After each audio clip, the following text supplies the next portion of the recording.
When the groom dies 24 hours before a Mafia wedding designed to prevent war, his younger brother must marry the bride he abandoned 7 years ago or watch New York burn.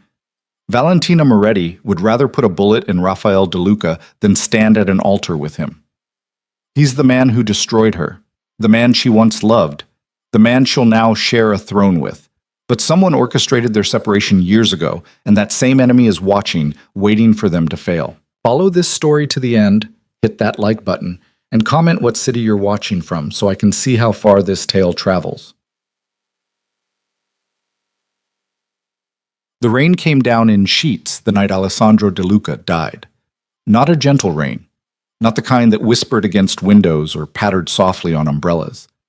This was the sort of rain that hammered the streets of Manhattan like divine punishment, turning Fifth Avenue into a river of headlights and steam, drowning out the symphony of taxis and sirens that normally defined the city's midnight pulse. Inside the private suite at Mount Sinai Hospital, where money bought silence and discretion came standard, Alessandro De Luca lay perfectly still beneath white sheets that cost more than most people's monthly rent. Machines beeped their steady rhythm around him, monitoring a heart that had already begun its final countdown. He was 34 years old, handsome in the way powerful men often are, not from exceptional features, but from the confidence that came with knowing his last name could end careers, destroy businesses, or erase problems that other people called insurmountable. His dark hair was swept back from a face that had smiled easily at charity galas and intimidated rivals in boardrooms that fronted for much darker business. Now that face held the gray pallor of approaching death. How long? Vincenzo De Luca didn't look at the doctor when he asked. He stood at the window, hands clasped behind his back, watching rain blur the lights of the city his family had controlled for 3 generations. At 68, Vincenzo still carried himself like the king he was, spine straight, shoulders square, every movement deliberate and weighted with authority. The doctor, Dr. Stevenson, oncologist, well compensated for his discretion, cleared his throat carefully. Hours, perhaps less. The cardiomyopathy progressed faster than we anticipated. The cancer weakened his heart beyond... I didn't ask for a medical lecture. Vincenzo's voice carried the kind of quiet that made smart men stop talking. I asked how long my son has left. Before morning, Dr. Stevenson said simply. The machines beeped, rain drummed against glass. Somewhere in the building, someone laughed, a sound so incongruous it seemed to come from another world entirely. Vincenzo finally turned from the window. In the harsh fluorescent light, his face looked carved from stone, weathered, hard, unforgiving. Only someone who'd known him for decades might notice the slight tightness around his eyes, the fraction of tension in his jaw. Leave us.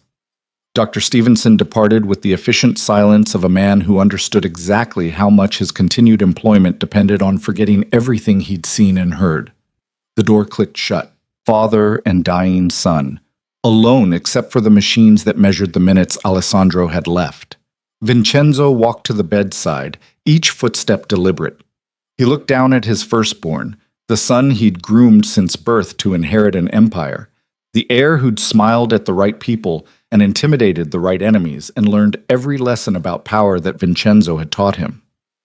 You were supposed to be immortal, Vincenzo said quietly. Not an accusation, just a statement of fact, tinged with something that might have been grief if Vincenzo De Luca were the kind of man who allowed himself such weaknesses. Strong, unbreakable, the future of this family. Alessandro's eyes fluttered open, dark brown, fever bright, aware despite the morphine drip. Sorry. To disappoint. His voice came out barely above a whisper, each word clearly painful. The wedding is tomorrow. Vincenzo didn't sit. He stood rigid, hands at his sides, delivering information the way generals delivered battlefield reports. 300 guests. The Moretti family arrives at noon. Cardinal Benedetti will perform the ceremony. Every major family from Boston to Miami has sent representatives. I know. Alessandro's breath rattled slightly. I'm the groom. We're the groom. The correction hung in the air between them, brutal in its simplicity. Alessandro managed something that might have been a laugh if he'd had the strength for it. Always practical. Even now. Someone has to be. Vincenzo's expression remained unchanged, but his hands had formed fists at his sides. Your death creates a problem. Sorry, my terminal illness inconveniences you. The alliance with the Morettis dies with you unless we salvage it immediately. Vincenzo spoke over his son's sarcasm as if he hadn't heard it. Perhaps he hadn't. Perhaps, after decades of building and protecting an empire, he'd forgotten how to hear anything that didn't relate to strategy and survival. Bruno Moretti has already called twice. His daughter is preparing her dress. The families are gathering. If we cancel now, there'll be war, Alessandro finished, his voice fading. I know. I read the same intelligence reports. You did. For 30 seconds, neither spoke. The machines filled the silence with their electronic heartbeat, counting down. Raphael will take your place. Alessandro's eyes opened fully at that, sudden clarity cutting through the morphine haze. No. It's already decided. Raph doesn't want this. Alessandro tried to sit up, managed perhaps an inch before falling back, breathing hard. He's never wanted the family business. The corporate side, fine, but the rest, he hates what we are.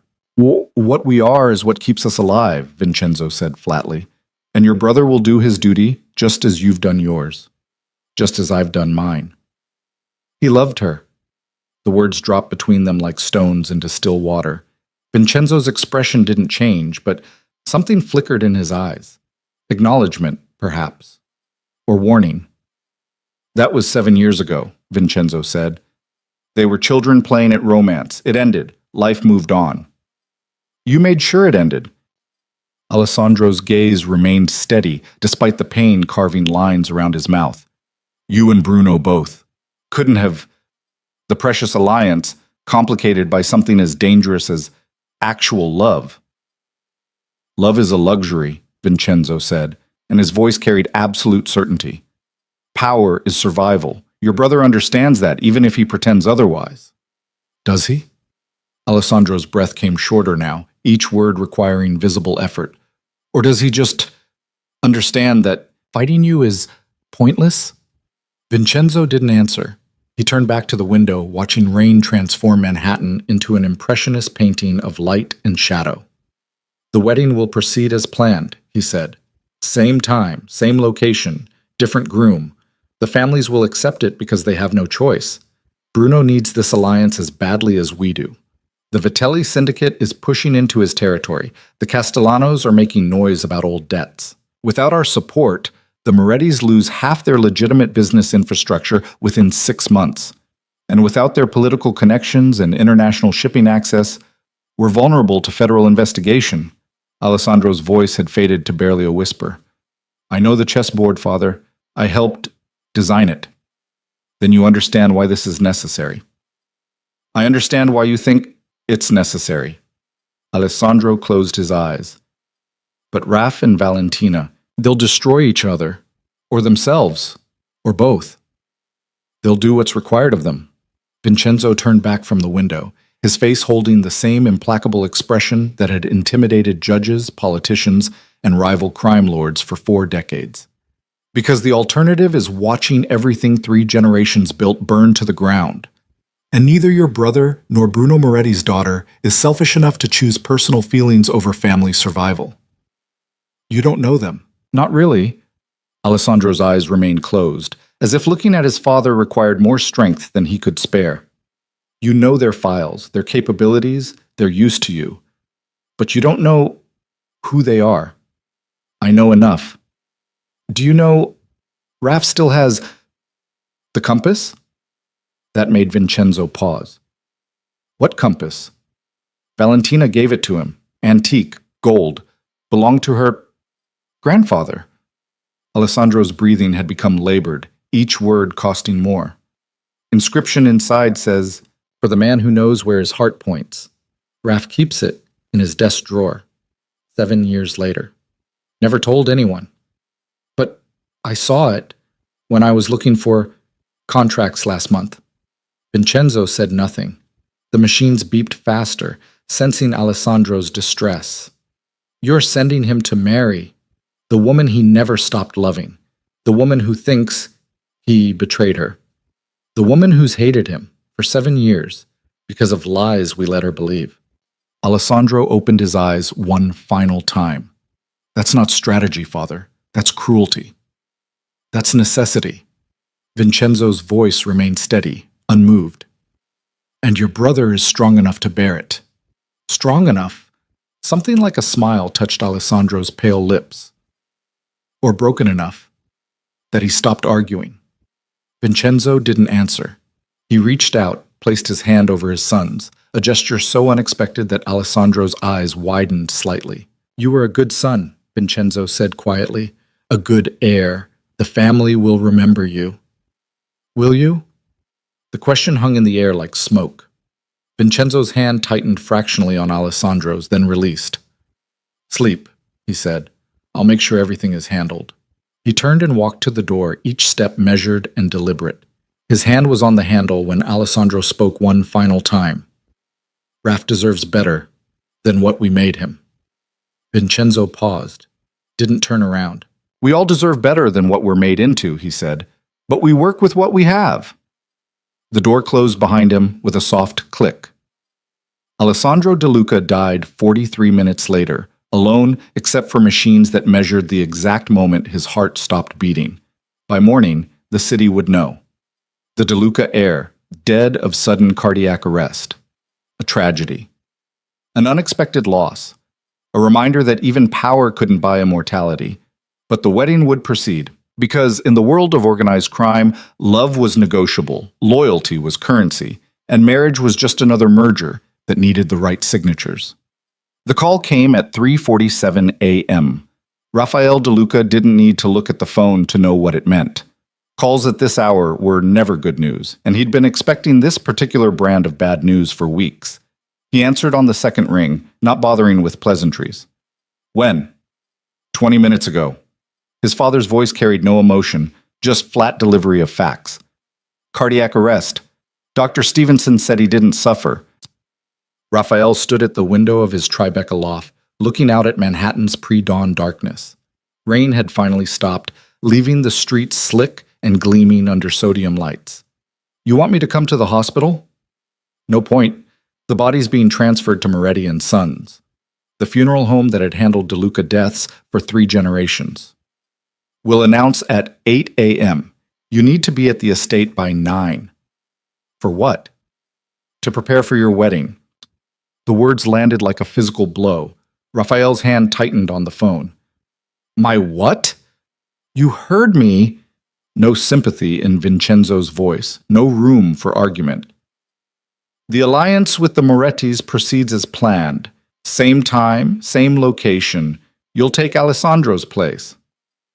For 5 seconds, Raphael said nothing. He focused on his breathing, in through the nose, out through the mouth, the meditation technique his therapist had taught him for managing rage. It didn't help. No, this isn't a request. Then it's a stupid order. Raphael's voice remained calm, carefully controlled, which somehow made it more dangerous than shouting. I'm not marrying Valentina Moretti. You are. Bruno's already agreed. Valentina will be informed at dawn. Informed. Raphael laughed, a sharp, bitter sound. Not asked, informed, like she's being reassigned to a different department. This is business, Raphael. She understands that. This is insane.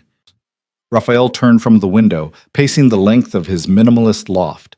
Exposed brick, modern furniture, abstract art. Everything carefully chosen to be the opposite of his family's traditional estate. Everything designed to remind him he'd built something separate from the empire. You can't force 2 people to marry in the 21st century. This isn't medieval Sicily. Can I? Vincenzo's tone suggested he found the concept amusing. Watch me.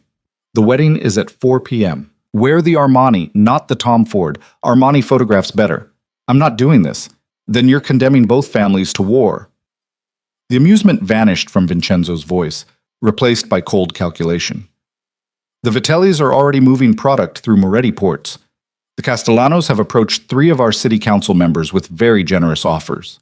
Without this alliance, we lose our political cover and they lose their financial infrastructure. 6 months, maybe less, before we're in open conflict.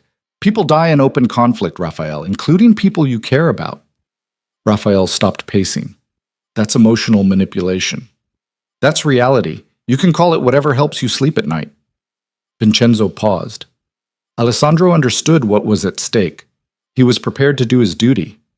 Are you really going to let your dead brother be braver than you? That's low, even for you. I'm not interested in high or low. I'm interested in survival.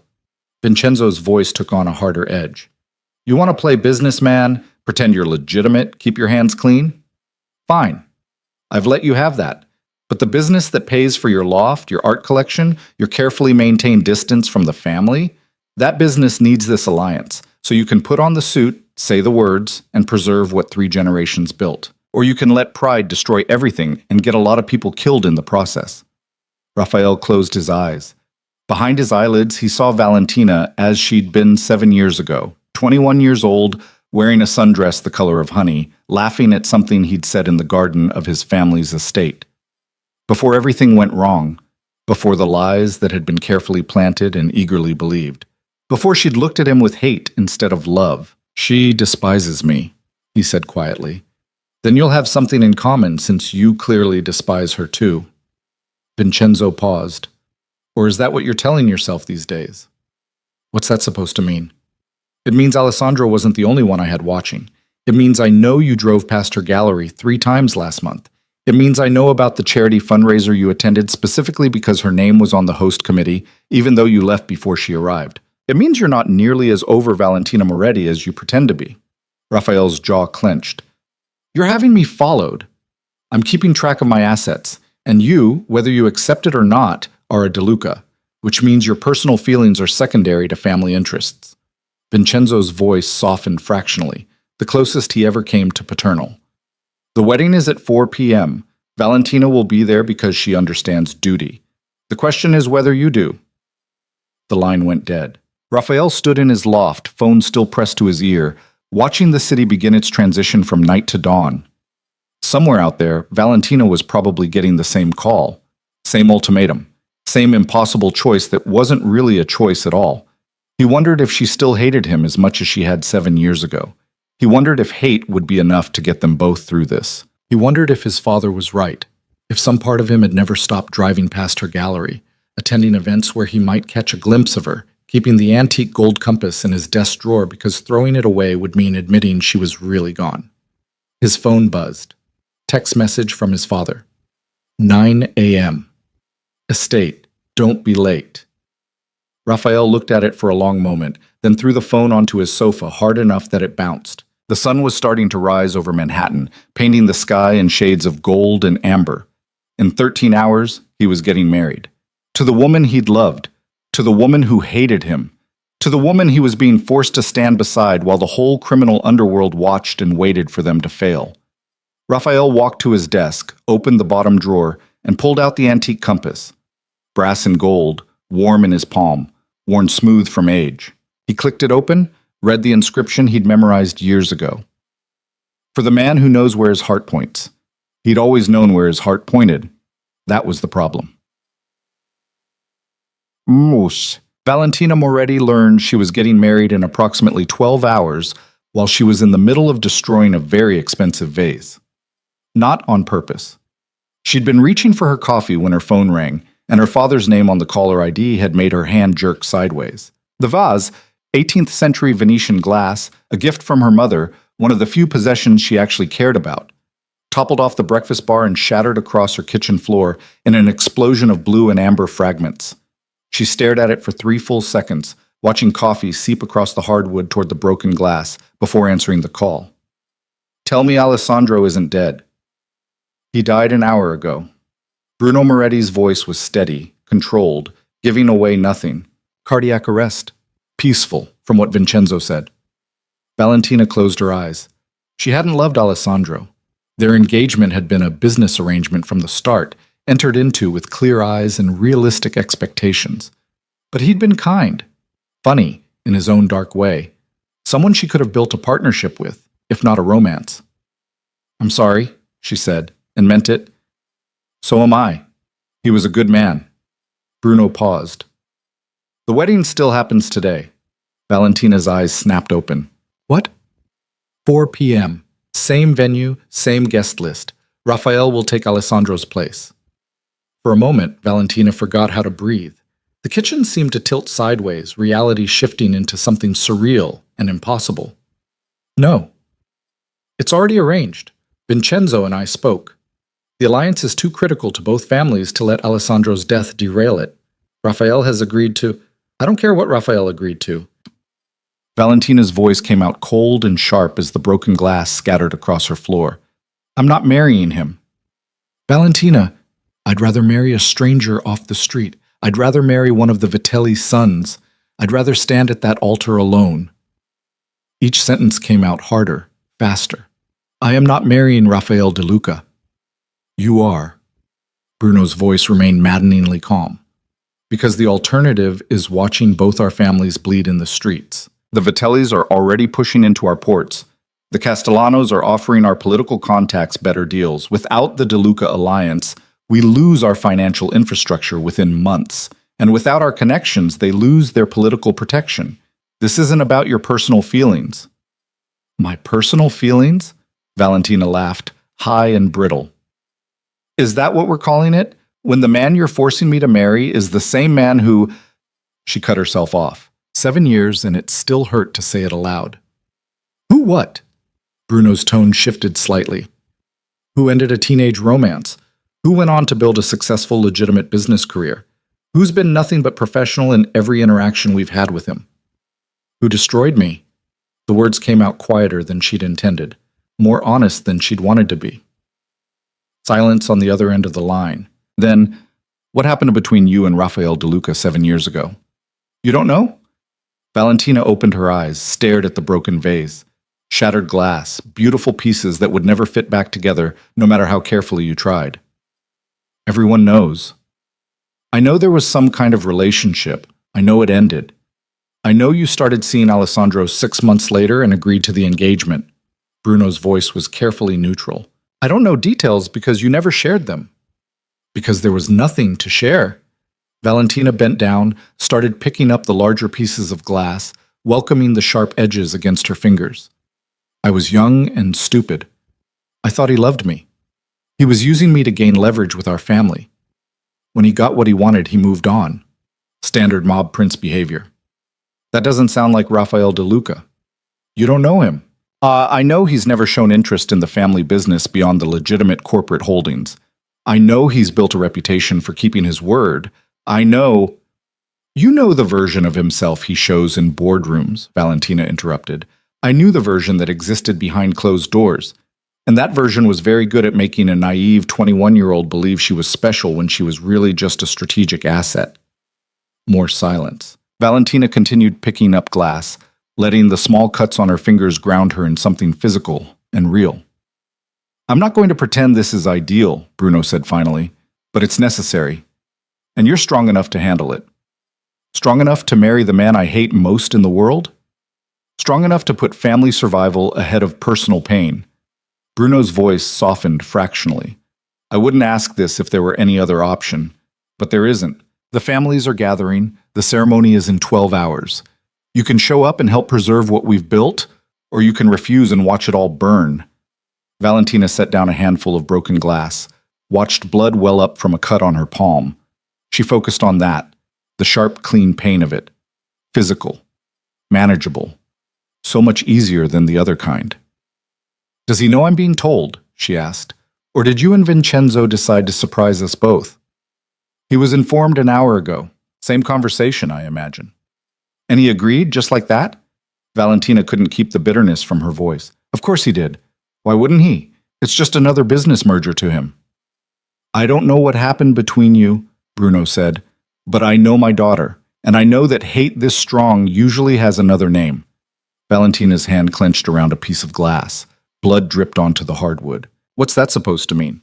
It means people don't spend 7 years hating someone they didn't care about. Bruno paused. The car will pick you up at noon. Your mother has the dress ready. Try to get some rest. He hung up. Valentina stood in her kitchen, blood dripping from her palm, surrounded by broken glass that had been beautiful and whole an hour ago. Married. To Raphael De Luca. The man who'd held her face in his hands and promised he'd never leave. The man who'd disappeared without explanation when she'd needed him most. The man she'd heard, through carefully placed whispers, had only wanted her because a DeLuca Moretti connection would give him leverage in the family business. The man whose eyes she still saw sometimes when she closed her own. Valentina looked around her apartment, the space she'd built for herself, filled with art she'd chosen, furniture she'd selected, a life she'd constructed carefully and deliberately separate from the family business. A life that was about to be dismantled by a 4 p.m. ceremony in front of 300 witnesses. Her phone buzzed, text from her mother. "I'm so sorry, baby. I know this isn't what you wanted, but we'll get through it. We're Morettis. We get through everything." Valentina typed back, "Does Raphael know I didn't choose this? Or does he think I agreed willingly?" The response came quickly. "I don't know. Does it matter?" Did it matter? Valentina wasn't sure. Maybe it would be easier if Raphael thought she'd chosen this. Maybe that would make the hatred simpler, cleaner, less complicated by memories of what they'd been before everything went wrong. She wrapped her bleeding hand in a dish towel and started cleaning up the broken glass. Piece by piece, shard by shard, sweeping up the remains of something that could never be repaired. Outside her window, Manhattan was waking up. The city that never slept was shaking off night, preparing for another day of controlled chaos and calculated risk. Somewhere in that city, Raphael was probably having his own version of this conversation with his own broken pieces. In 12 hours, they'd stand together at an altar. In 12 hours, she'd promised to love and honor a man she'd spent 7 years trying to forget. In 12 hours, the DeLuca Moretti alliance would be sealed. And Valentina Moretti, who'd spent her whole life being strong and strategic and smart, would become the wife of the only man who'd ever made her believe in something as stupid and dangerous as love. The hatred would have to be enough.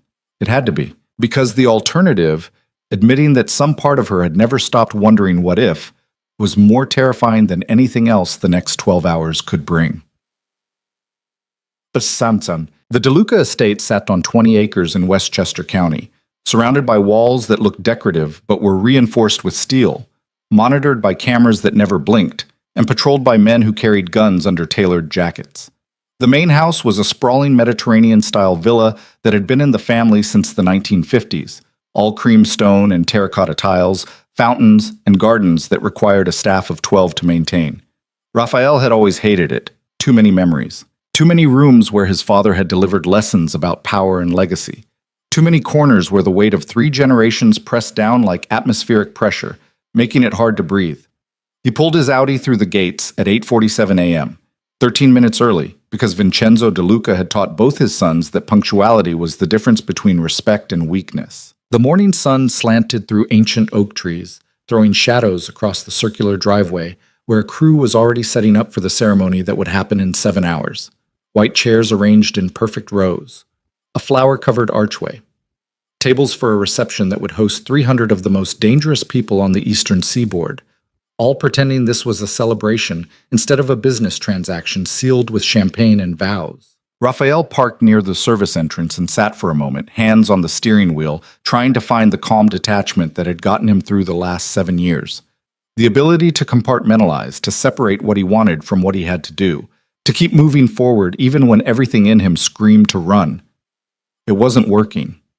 His phone buzzed. Text from Marcus Chen, his best friend since boarding school, and the only person outside the family. Raphael trusted completely. Saw the news about Alessandro. "I'm so sorry, man. Call if you need anything." Raphael stared at the message, trying to figure out how to respond. Thanks seemed insufficient. I'm getting married to Valentina Moretti in 7 hours seemed insane.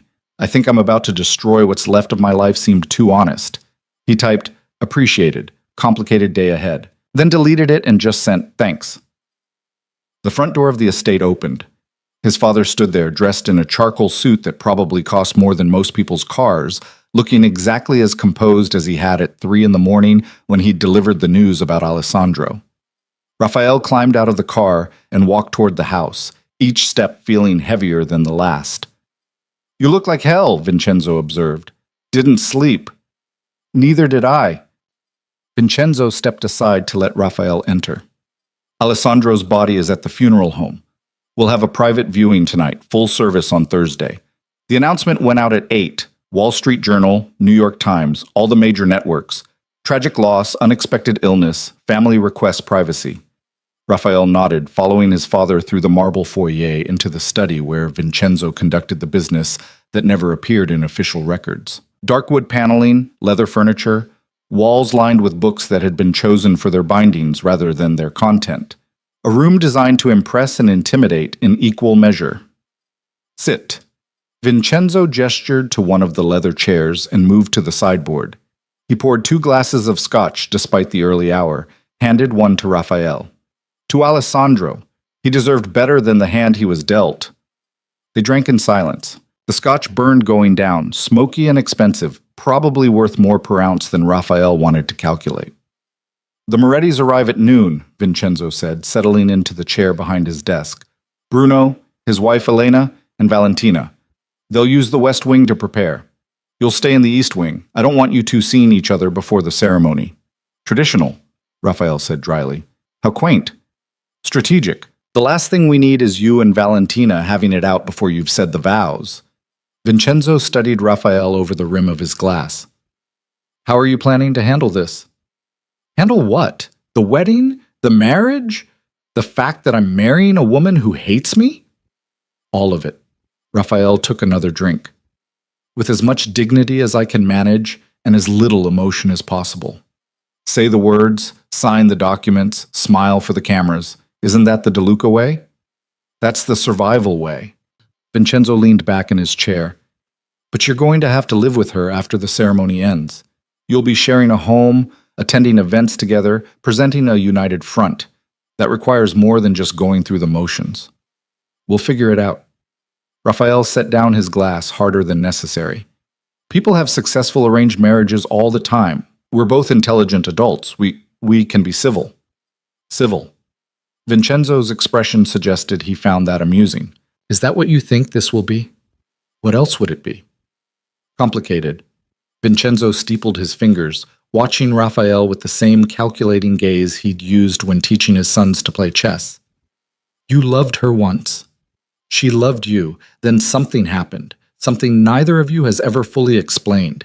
And now there's 7 years of resentment between you. That doesn't disappear just because you're forced into proximity. Raphael said nothing. The study's grandfather clock ticked away seconds, each one bringing him closer to 4 p.m. What did happen? Vincenzo asked. 7 years ago. 1 month you were sneaking around together, thinking you were being subtle. The next month she wouldn't look at you and you were requesting assignments that kept you out of the country. Does it matter? It might. If I'm going to manage the fallout from putting you two together. Vincenzo's voice remained neutral, but his eyes were sharp. So I'll ask again. What happened? Raphael stood, walked to the window that overlooked the garden where he'd first kissed Valentina. August heat, the smell of roses, her sundress the color of honey.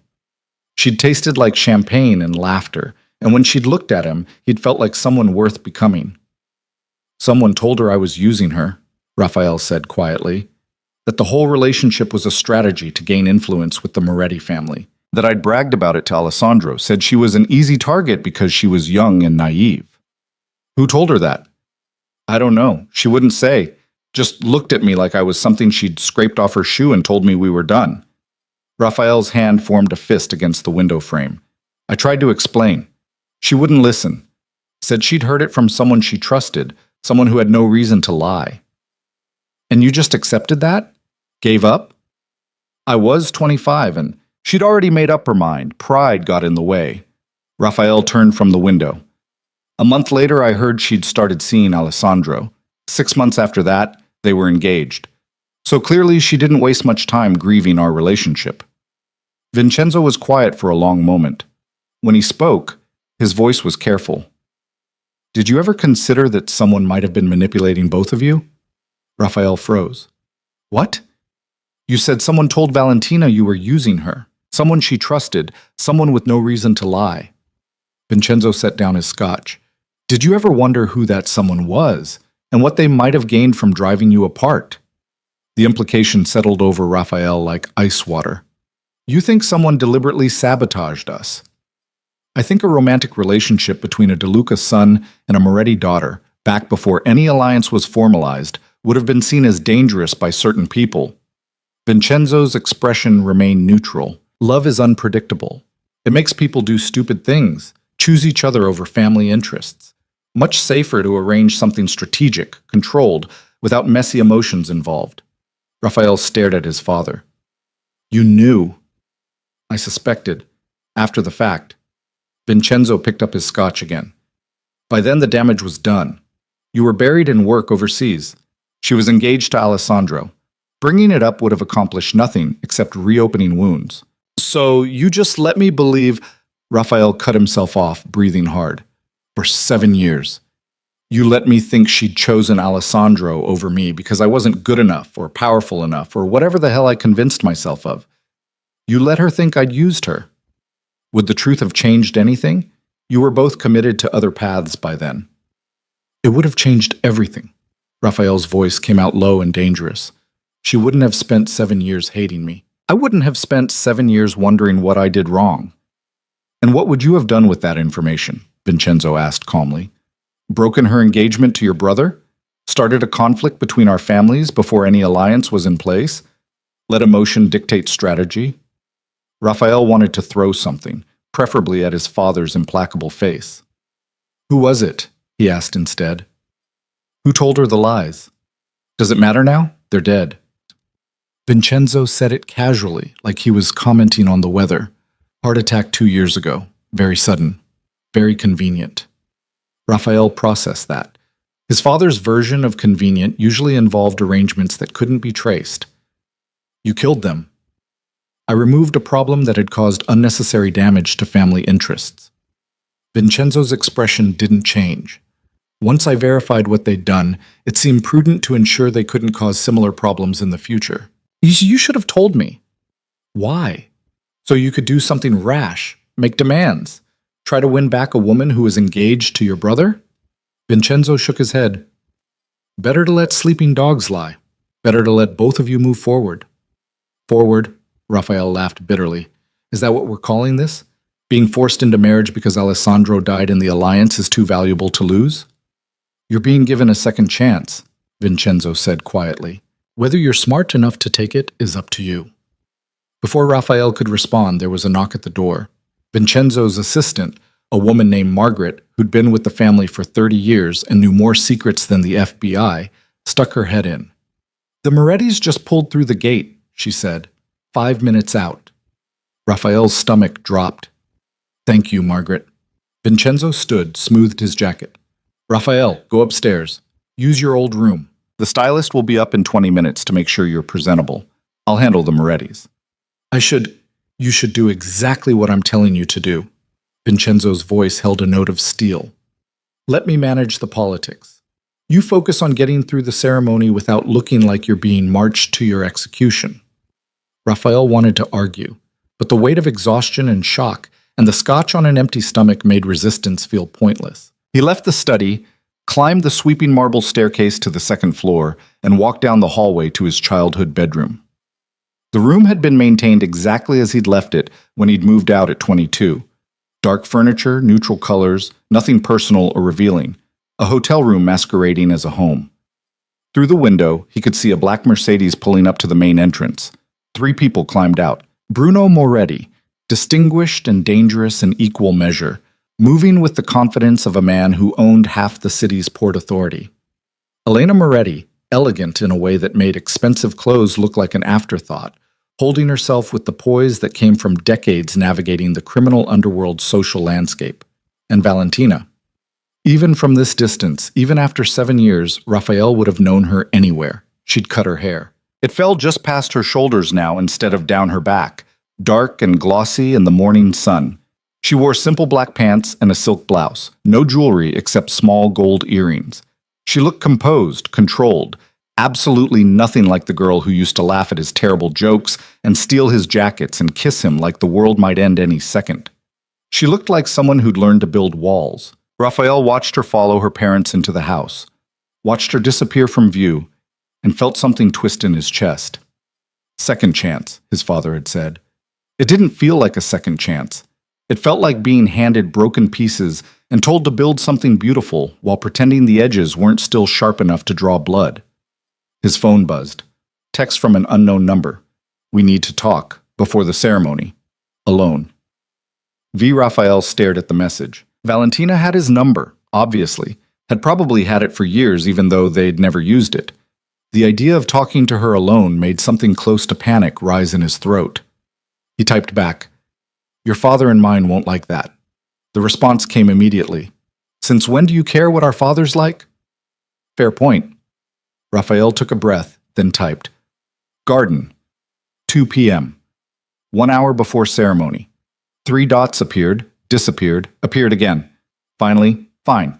No pleasantries. No acknowledgement of the insanity they were both being thrust into. Just agreement to a meeting that would probably end in either honesty or bloodshed. Raphael set down his phone and looked around the room that had never really felt like his. In 6 hours, he'd be married. In 6 hours, everything would change. The carefully constructed distance he'd maintained, the walls he'd built, the life he'd created separate from all of this. It would all be dismantled by a ceremony that lasted less than 30 minutes. There was a knock at the door.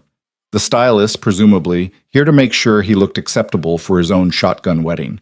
Raphael opened the door and surrendered to the process of being transformed into the version of himself that photographs well and makes the family look strong. But underneath the expensive suit and styled hair and practiced composure, he was still the man who'd driven past Valentina's gallery 3 times last month. Still the man who kept a compass in his desk drawer. Still the man who'd never quite figured out how to stop loving her, even when hate would have been so much simpler. The truth was coming at 2 p.m. in the garden. Raphael just wasn't sure either of them was ready for it. The west wing of the DeLuca estate had been designed for visiting dignitaries and business partners who needed to be impressed. All soaring ceilings and imported marble, crystal chandeliers and furniture that looked like it belonged in a museum. Valentina stood in the center of the suite's bedroom, surrounded by women whose job was to transform her into an acceptable bride, and tried very hard not to scream. "Arms up, darling." Her mother's voice, calm and soothing, the same tone she'd used when Valentina was 6 and refusing to wear the dress for her cousin's christening. Valentina raised her arms. The dress slipped over her head, ivory silk that cost more than a car, fitted perfectly because they'd had it made months ago for a wedding to a different groom. It felt like wearing someone else's skin. "Beautiful," Elena murmured, adjusting the fabric at Valentina's shoulders. "Absolutely beautiful." Valentina looked at herself in the floor-length mirror. The dress was beautiful, she had to admit that much. Simple, elegant, designed to photograph well without overwhelming the woman wearing it. The kind of dress that said classic and sophisticated and this family has money older than your grandparents. But the woman looking back at her from the mirror had eyes that were too wide, too frightened, too close to panic. "I can't do this," Valentina said quietly. Elena's hand stilled on the dress. "Yes, you can." "You don't understand, Echo." "I understand perfectly." Elena turned Valentina to face her. At 53, Elena Moretti was still beautiful, all sharp cheekbones and knowing eyes. She'd married into the Moretti family at 20, had spent 33 years navigating a world where every smile was strategic and every conversation had subtext. "You think you're the first woman to marry for alliance instead of love? You think I wanted this life when I was your age?" Valentina blinked. "You and Papa love each other now. Didn't always." Elena smoothed a wrinkle from the dress. "When I married your father, I was in love with someone else. A law student, completely inappropriate, absolutely wrong for the family. They ended it. 6 months later, I was standing where you're standing, wearing a dress I didn't choose, preparing to marry a man I barely knew." "I didn't know that." "It's not exactly dinner table conversation." Elena's smile was wry. "But I learned. Your father and I, we built something. Not what I imagined at 20, but something real, something worth having." "Raphael isn't Papa," Valentina said. "He's—" She cut herself off, but Elena was already nodding. "Different, I know." Elena's expression softened. "Your father told me there's history between you two. He didn't give details, said it wasn't his story to tell. But I've watched you for 7 years. Watched the way you never mention Raphael's name, never ask about him, change the subject whenever someone brings him up. That's not indifference, baby. That's pain you haven't processed." Valentina turned back to the mirror, unable to look at her mother's too knowing gaze. "He used me. Made me think he cared, then—" "Did he?" Elena asked. "Or is that what someone told you?" The question made Valentina freeze. "I heard it from someone I trusted," she said carefully. Someone who had no reason to lie. And did you ever ask Raphael directly? Give him a chance to defend himself? Valentina's throat tightened. He didn't deny it. When I confronted him, he just looked at me. Didn't even try to explain. Maybe because he could see you'd already made up your mind. Elena's voice was gentle but firm. Maybe because pride wouldn't let him beg. Maybe because you were both 21 and stupid, and neither of you knew how to fight for what you wanted. Valentina closed her eyes. It doesn't matter now. That was 7 years ago. We're different people. Are you? Elena adjusted the veil. Delicate lace, vintage, something borrowed from the DeLuca family. Because from where I'm standing, you both look like people carrying around wounds that never properly healed. There was a knock at the door. One of the stylists poked her head in. Mrs. Moretti, the photographer wants to do some pre-ceremony shots.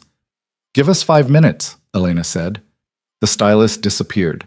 Elena turned back to Valentina. I can't tell you what to do.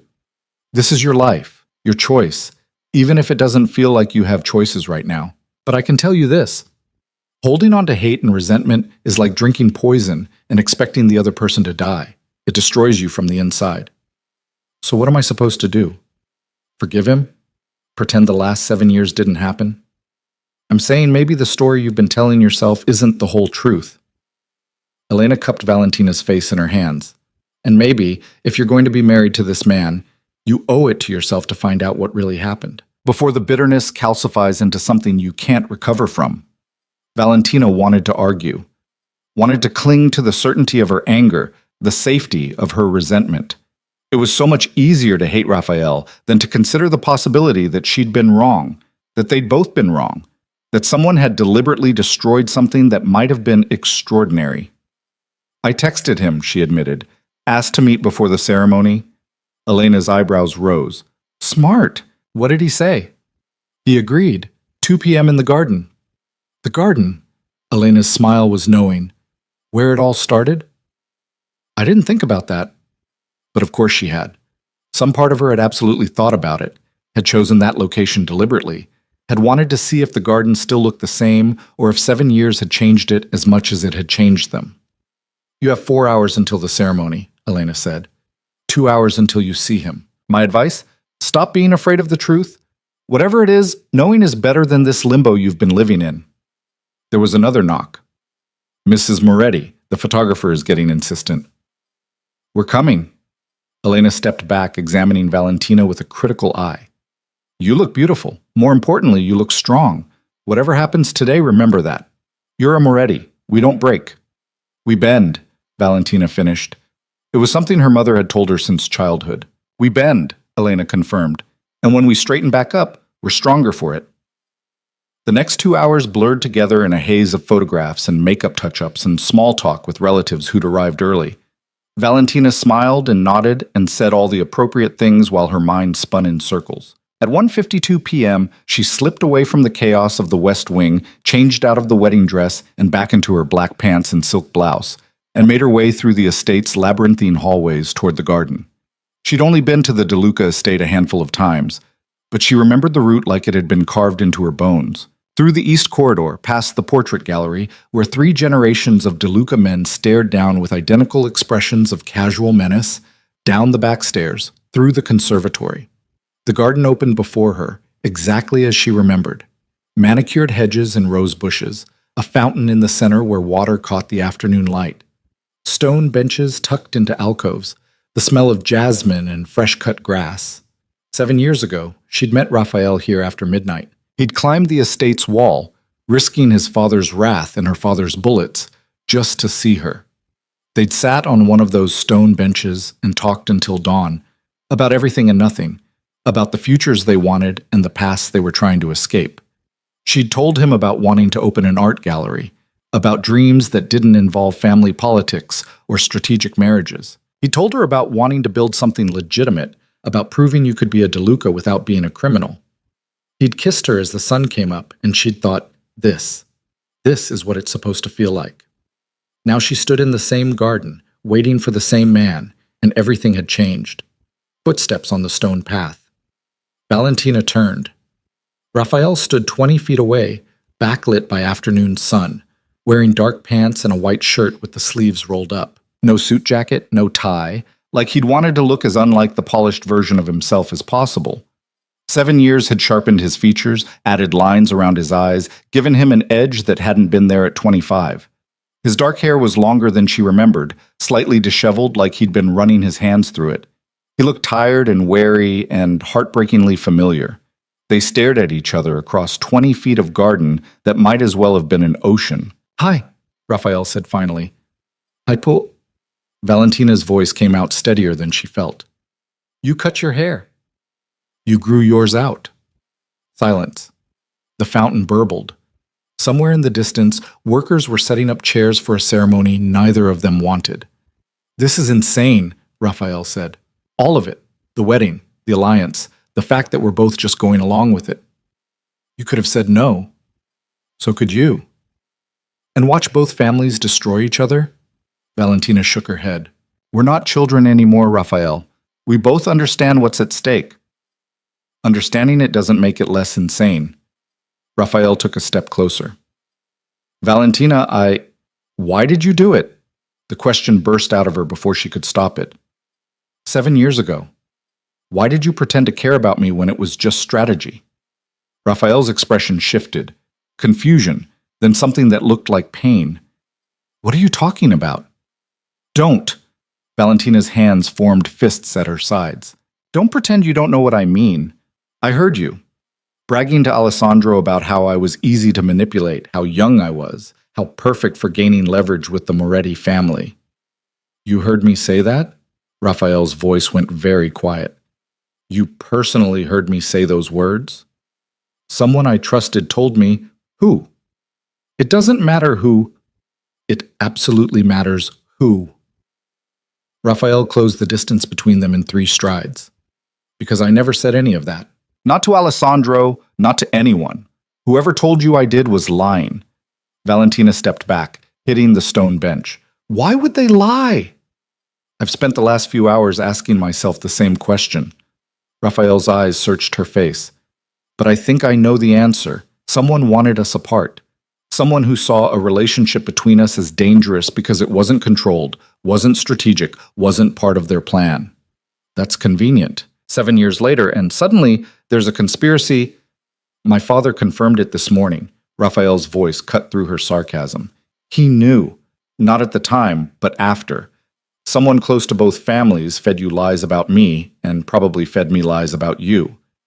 They're dead now, he made sure of that. But the damage was already done." Valentina felt the world tilt. "You're saying someone deliberately destroyed us?" "Yes. And you expect me to believe that you never used me, never saw me as strategic leverage, never— I loved you." The words came out raw and honest. "I was 25 years old, terrified of what I was feeling, completely unprepared for how much you meant to me. And when you looked at me like I was something disgusting, like I'd committed some unforgivable betrayal, I didn't know how to fix it. Pride got in the way. I told myself if you believed lies that easily, maybe we weren't as strong as I thought." Valentina's breath caught in her throat. "You loved me." Past tense. Raphael's smile was bitter. "You made it very clear where we stood when you got engaged to my brother 6 months later." "I was trying to survive." The admission came out quieter than she intended. "I thought you'd used me. Thought I'd been stupid enough to fall for the oldest trick in the world. Getting engaged to Alessandro felt like the only way to prove I wasn't broken, wasn't devastated, wasn't—" She cut herself off, but Raphael was already nodding slowly. "Wasn't still in love with me," he finished. Valentina closed her eyes. "This doesn't change anything. Doesn't it?" Raphael's voice was closer now. She could feel the warmth of him, smell the cologne that was different but somehow still familiar. "We were manipulated, both of us. Spent 7 years hating each other for something neither of us actually did." "So what?" Valentina opened her eyes, forced herself to look at him. "We just forget it all happened? Pretend the last 7 years didn't exist? Fall into each other's arms because it turns out we were both victims of some conspiracy?" "No." Raphael's hand came up, almost touching her face before he caught himself. "But maybe we stop letting whoever did this to us win. Maybe we stop giving them power over our lives. By getting married? By going through with this farce?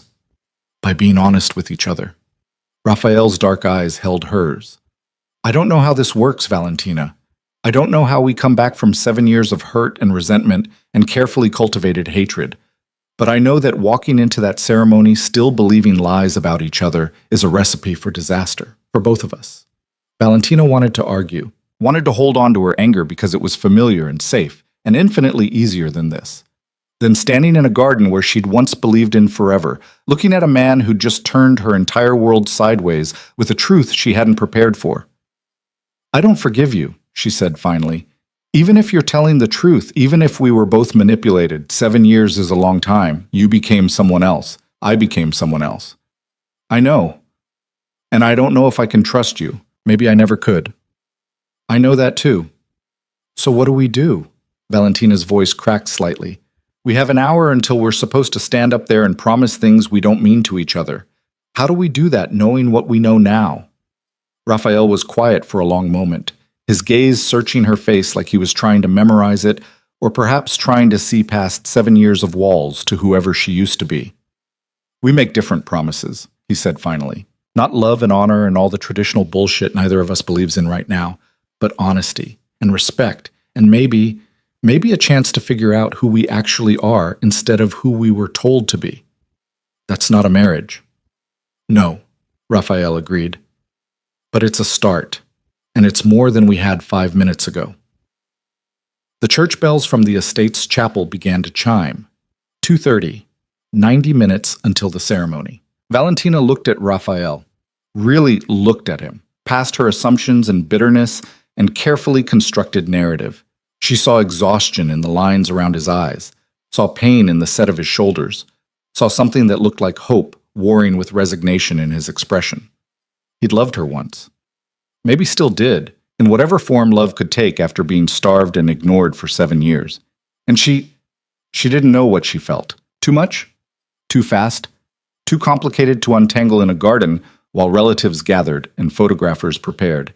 And the carefully planned chaos of a wedding ceremony loomed, but she knew she didn't want to marry him still believing lies.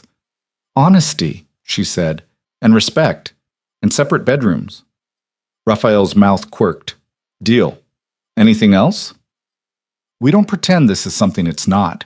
Not for our families, not for the press, not for each other. Valentina straightened her spine. We're two people doing what's necessary for family survival.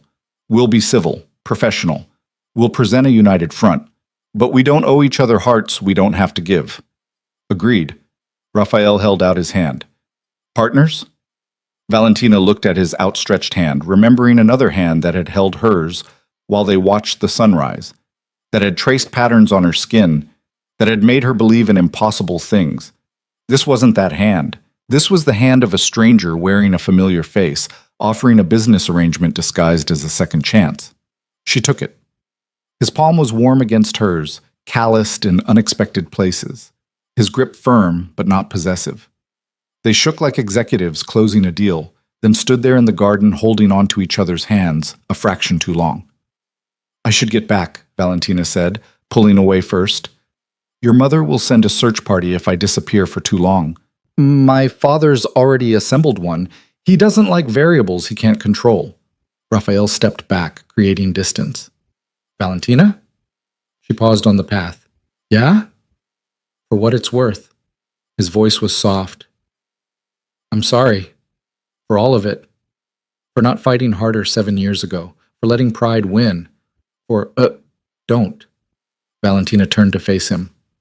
We both made choices. We both let other people's lies become our truth. Apologizing now doesn't change any of that. What does change it? The question hung in the air between them. Valentina considered it, considered him, considered the impossible situation they were both being thrust into. I don't know yet, she admitted, but I guess we have the rest of our lives to figure it out. She left him standing in the garden, retracing her steps through the conservatory and up the stairs, back to the chaos of the West Wing where her mother and the stylists and the photographer were waiting. But something had shifted. The weight of 7 years felt fractionally lighter. The hatred that had sustained her felt less certain, less solid, less like armor, and more like chains she'd locked herself into. Elena Moretti took one look at Valentina's face when she returned to the West Wing and dismissed everyone from the room with a single gesture. The photographer, mid-adjustment of lighting equipment, packed up without complaint. The stylist vanished like smoke. Within 30 seconds, mother and daughter stood alone in the ornate bedroom that smelled of hairspray and expensive perfume. "What happened?" Elena asked. Valentina sank onto the edge of the bed, careful not to wrinkle the wedding dress that hung nearby like a ghost of inevitability. "He says we were manipulated, that someone lied to both of us 7 years ago because they were afraid of what we might become together." Elena's expression didn't change, but something flickered in her eyes. Recognition, maybe. Or confirmation of something she'd already suspected. "Do you believe him?" "I don't know." Valentina pressed her palms against her eyes. "Part of me wants to. Part of me thinks it's just another manipulation, a way to make this marriage less hostile. But he seemed—" She paused, searching for the right word. "Honest. Raw. Like he'd spent 7 years carrying the same weight I have." "What did you agree to?" "Honesty, respect, separate bedrooms." Valentina dropped her hands, looked at her mother. "A partnership instead of a marriage. Something we can both survive without destroying each other." Elena sat beside her, the mattress dipping slightly. "That's more than a lot of marriages start with. It doesn't feel like enough." "It never does at the beginning." Elena smoothed an invisible wrinkle from her skirt. "Your father and I, we started with much less. At least you and Raphael have history, even if it's complicated. We had nothing except a contract and our family's expectations." "How did you do it? How did you go from strangers to—" Valentina gestured vaguely. "To what you have now?" "Time, patience, willingness to see the person instead of the role." Elena's voice softened. "And maybe a little bit of stubbornness, refusing to let the situation break us even when it felt impossible." A knock interrupted them. One of the estate staff, apologetic. "Mrs. Moretti, it's time to get the bride ready." The next hour passed in mechanical precision. Valentina was zipped back into the wedding dress. Her hair was arranged into something elegant and controlled. Makeup was applied with an expert hand. She looked beautiful in the mirror, she supposed. Looked like someone worthy of marrying into the DeLuca empire. She just didn't recognize herself. At 3:45 p.m., her father appeared at the door. Bruno Moretti had changed into formal attire, all sharp lines and expensive fabric, looking every inch the powerful man who'd built an empire from calculated risks and ruthless decisions. But when he looked at Valentina, his expression softened into something almost paternal. "You ready?" "No." Valentina stood, smoothed her dress. "But I don't think that matters." "It matters to me." Bruno crossed the room, offered his arm. "I need to know you can do this, that it won't break you." "I'm a Moretti," Valentina said, echoing her mother's words. "We don't break. We bend," Bruno finished. "Your mother's been saying that since you were 5 years old." He paused, studying her face. "But bending still hurts, baby girl. And I need to know this won't hurt you more than you can handle." Valentina thought about Raphael in the garden, about admissions of manipulation and lost love, about 7 years that might have been built on lies. She thought about the choice in front of her.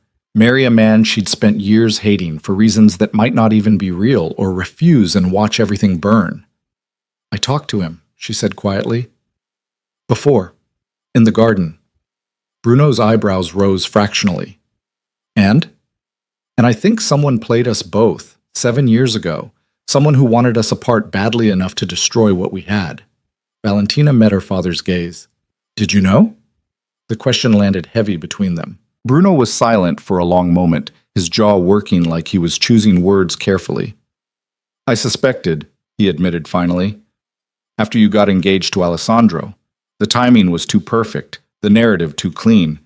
But you wouldn't talk about it, and stirring up old pain seemed cruel when you'd clearly moved on." "I hadn't moved on. I'd just gotten better at pretending." Valentina's voice shook slightly. "Papa, do you know who it was? Who told me those lies?" "I have theories. Your mother has theories, but nothing concrete, and the person we both suspected died 2 years ago." Bruno's expression hardened. "Heart attack. Very sudden. The same timeline Vincenzo had mentioned to Raphael. The same convenient death." "The DeLucas killed them," Valentina said. "Or the universe has a sense of irony." Bruno's tone suggested he knew exactly which was more likely. Does it matter now? They're gone. You're here. Raphael's waiting downstairs. The families are assembled. It matters because I spent 7 years hating someone who might not deserve it. And if he does deserve it, if this is all just another game, another way to control you? Valentina considered that, tried to reconcile the Raphael she'd seen in the garden, exhausted, honest, carrying his own scars, with the calculating manipulator she'd constructed in her mind. Then I'll handle it, she said. But I'd rather go into this marriage with questions than certainty that might be wrong. Pride crossed Bruno's face, subtle but unmistakable. That's my girl. Question everything, trust carefully, but don't let fear make your decisions. Music drifted up from below. The ceremony was starting. Bruno offered his arm again. This time, Valentina took it.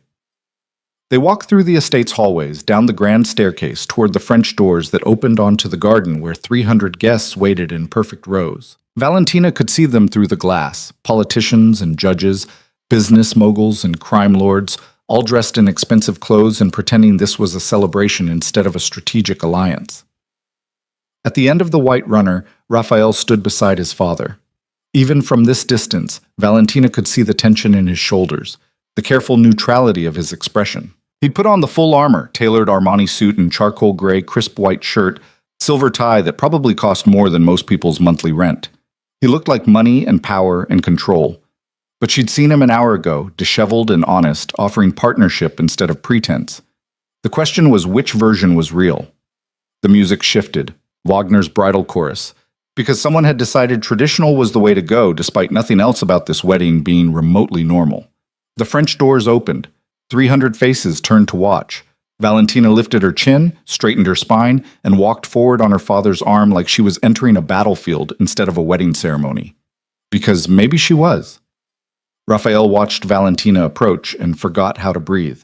The dress was perfect, simple, elegant, the kind of understated sophistication that only came from serious money and impeccable taste.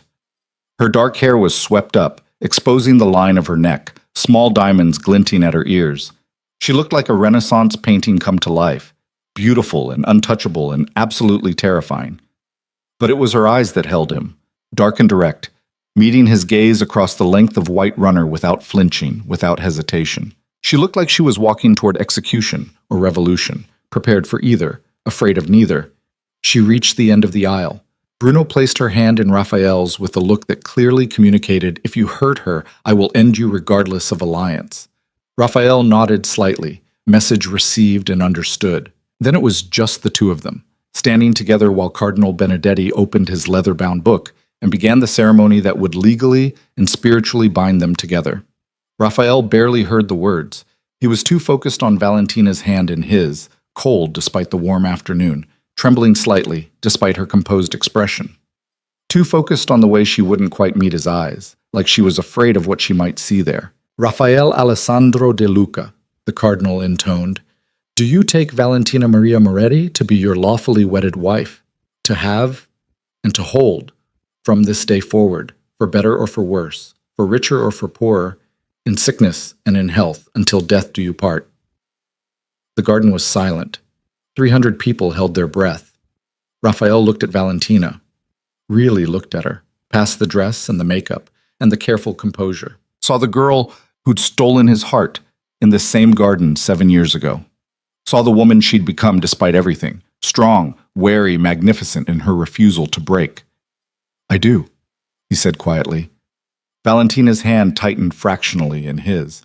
Valentina Maria Moretti, the cardinal continued, do you take Rafael Alessandro De Luca to be your lawfully wedded husband, to have and to hold from this day forward, for better or for worse, for richer or for poorer, in sickness and in health, until death do you part?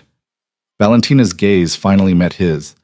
Raphael saw 1,000 things in her eyes, fear, anger, resignation, something that might have been hope if hope weren't so dangerous. I do, she said, her voice steady and clear. The cardinal smiled.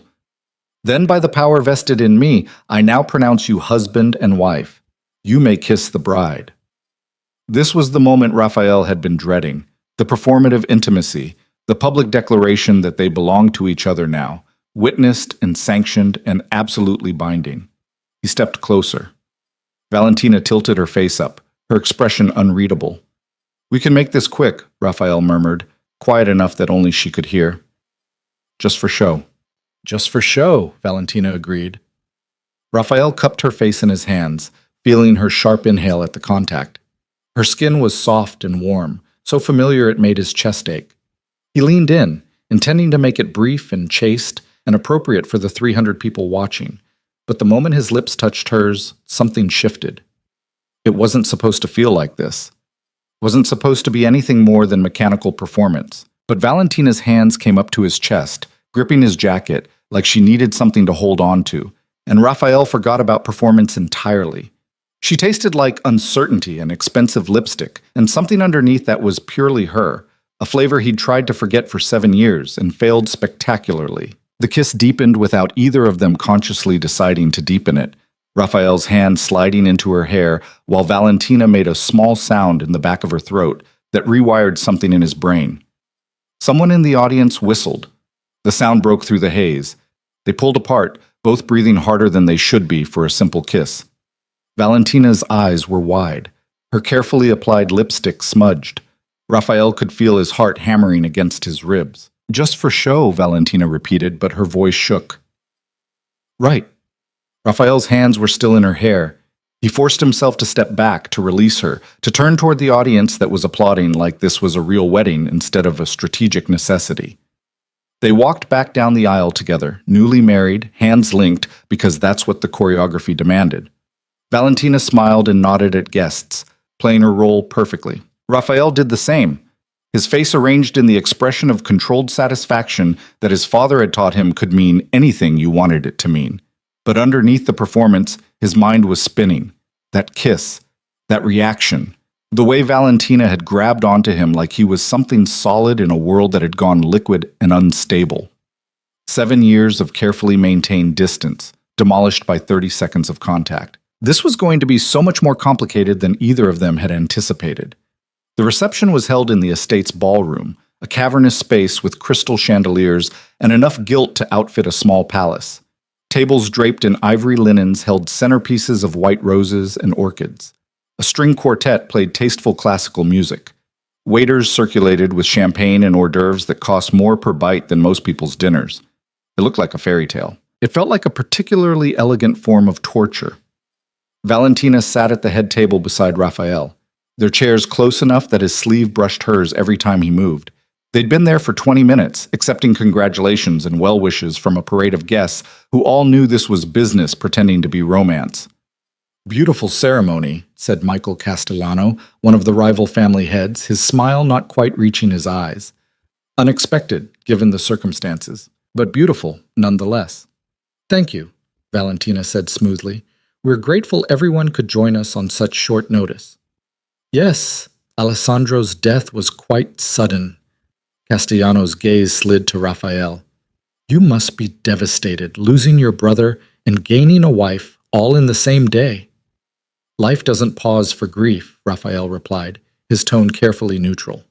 "The alliance between our families was too important to delay." "Important," Castellano nodded slowly. "Interesting word choice. I might have said romantic or fated, or meant to be, but important works too, I suppose." The implication was clear. Everyone in this room knew exactly why this wedding had happened, and pretending otherwise was pointless. Castellano moved on to greet other guests, leaving behind the faint scent of expensive cologne and veiled threat. "Charming man," Valentina muttered, once he was out of earshot. "He's testing us." Raphael reached for his champagne, took a deliberate sip, seeing if we'll crack under pressure, if there's weakness he can exploit. "Is there?" Raphael turned to look at her. "Is there what?" "Weakness he can exploit." Valentina met his gaze directly. "Because that kiss earlier wasn't exactly the detached performance we agreed to." Raphael's jaw tightened. "You kissed me back." "I was surprised." "That's what we're calling it?" "What would you call it?" Valentina's voice dropped lower, aware of the guests nearby. "A moment of temporary insanity? Muscle memory? 7 years of unresolved tension finding an outlet? All of the above." Raphael set down his champagne. "But it doesn't change the agreement. Partners. Honesty. separate bedrooms. Good. Valentina smoothed her dress, a nervous gesture she immediately regretted. Because that kiss was Mr. and Mrs. DeLuca. Oh. Vincenzo appeared beside their table, imposing and formal, Bruno Moretti at his side. A word in private. It wasn't a request. Raphael and Valentina stood, following their fathers through a side door into a smaller room that served as Vincenzo's secondary office. The door closed behind them with a heavy click. That was quite a display, Bruno said, his tone neutral but his eyes sharp. The kiss. Very convincing. We were following tradition, Valentina said carefully. You were following something. Vincenzo moved to the window, hands clasped behind his back. The question is whether it was strategy or something more volatile. Does it matter? Raphael asked. We're married. The alliance is secure. That's what you both wanted. What we want is stability, Vincenzo said. Not two people who hate each other enough to cause problems, and not two people who care about each other enough to make stupid decisions. We need controlled cooperation. You need us to be robots, Valentina countered. Performing marriage without feeling it, staying together without actually connecting. That's not realistic. It's necessary. Bruno's voice was firm. The next few months will be critical. The Castellanos are already circling. The Vitellis are making moves. Any sign of weakness, any indication that this alliance is shaky, and we'll have war. Then we won't give them that indication. Raphael straightened his shoulders. Valentina and I understand what's expected. We'll present a united front. We'll make this work. How? Vincenzo turned from the window. You've spent 7 years avoiding each other. Now you're expected to live together, work together, convince the entire criminal underworld that you're a legitimate couple. That requires more than just showing up to events together. We'll figure it out, Valentina said. We're both intelligent adults who understand the stakes. Intelligence isn't the issue. Bruno studied his daughter with the same sharp attention he gave to business negotiations. The issue is history. Whatever happened between you 7 years ago, it left damage. That damage doesn't disappear just because you're legally married now. Valentina and Raphael exchanged a glance. A whole conversation happened in that look. Acknowledgement of the truth they'd discovered in the garden. Agreement to keep it private for now. Recognition that their fathers might know more than they were saying.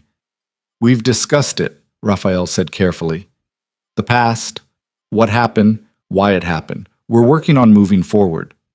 Working on it. Vincenzo's tone suggested he found that insufficient. That's not reassuring. It's honest. Valentina lifted her chin. Which is more than a lot of marriages can claim. You wanted us married, you have that. You wanted the alliance secured, it's secured. What happens between us privately is our business. Silence. The fathers looked at each other, some wordless communication passing between them. Fine, Bruno said finally. But understand this. Both of you. The families are watching. Our allies are watching. Our enemies are definitely watching. Any crack in the foundation, any sign that this marriage is unstable, and it won't just be business that suffers. People will die. Territory will be lost. Everything 3 generations built will be at risk. We understand, Raphael said. Do you? Vincenzo's gaze was penetrating, because understanding intellectually and being prepared for the reality are very different things. You'll be living together, sharing space, sharing a life, sharing a last name. That's intimate in ways that extend beyond the bedroom. It requires trust, communication, willingness to be vulnerable. We have an agreement, Valentina said. Partners. Honesty. Respect. That's our foundation. Then build on it. Bruno moved toward the door. Because the reception is still happening, and you two need to get back out there and play the happy couple convincingly enough that no one asks questions. The fathers left. Raphael and Valentina stood in the suddenly quiet office, the sounds of the reception muffled through the heavy door. That went well, Raphael said dryly. They're terrified. Valentina turned to face him. Of us, of what we might do if we're actually honest with each other instead of playing our assigned roles. They should be. Raphael ran a hand through his hair, disrupting the careful styling. Because I don't know about you, but I'm done pretending. Done letting other people's plans dictate my life. What does that mean? It means... Raphael paused, choosing words carefully. It means we make this marriage whatever we want it to be, not what they expect, not what tradition demands ours. Valentina studied him, trying to read the intention behind the words. That's dangerous. So is the alternative. Raphael took a step closer. We can play it safe, keep our distance, maintain separate lives that happen to intersect occasionally. Or we can actually try.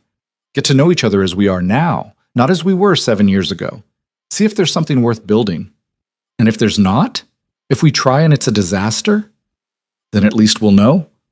Raphael's expression was earnest in a way that made Valentina's defenses waver. At least we won't spend the next 7 years wondering what if. Music drifted through the door. The band had started playing, transitioning from classical to something more contemporary. Their first dance would be expected soon. Valentina made a decision. Okay, she said, we try, but with ground rules. Honesty, like we agreed. No games, no manipulation, no using what we learn about each other as weapons. Agreed. And if it doesn't work, if we realize this is impossible, we stay civil. We maintain the alliance, fulfill our obligations to the families, but we don't destroy each other in the process. Also agreed. Raphael held out his hand. Partners? Valentina looked at his outstretched hand, thought about the kiss that had felt like falling and flying simultaneously, thought about 7 years of questions that might finally have answers. She took his hand. Partners. This time the handshake lingered. Raphael's thumb traced a small circle on the back of her hand, a gesture so subtle she might have imagined it. Valentina's pulse jumped. We should get back, she said, pulling away before the contact could become something more complicated. Right. Raphael straightened his tie, smoothed his jacket. Ready to dance? I haven't danced with you in 7 years. Then I guess we're both hoping I haven't forgotten how to lead. They returned to the ballroom. The moment they appeared, the band shifted into a waltz. The guests cleared the dance floor, creating a space that felt impossibly large and exposed. Raphael led Valentina to the center, placed one hand at her waist, took her other hand in his. The contact was electric, sending sparks up Valentina's arm that she absolutely refused to acknowledge. The music began.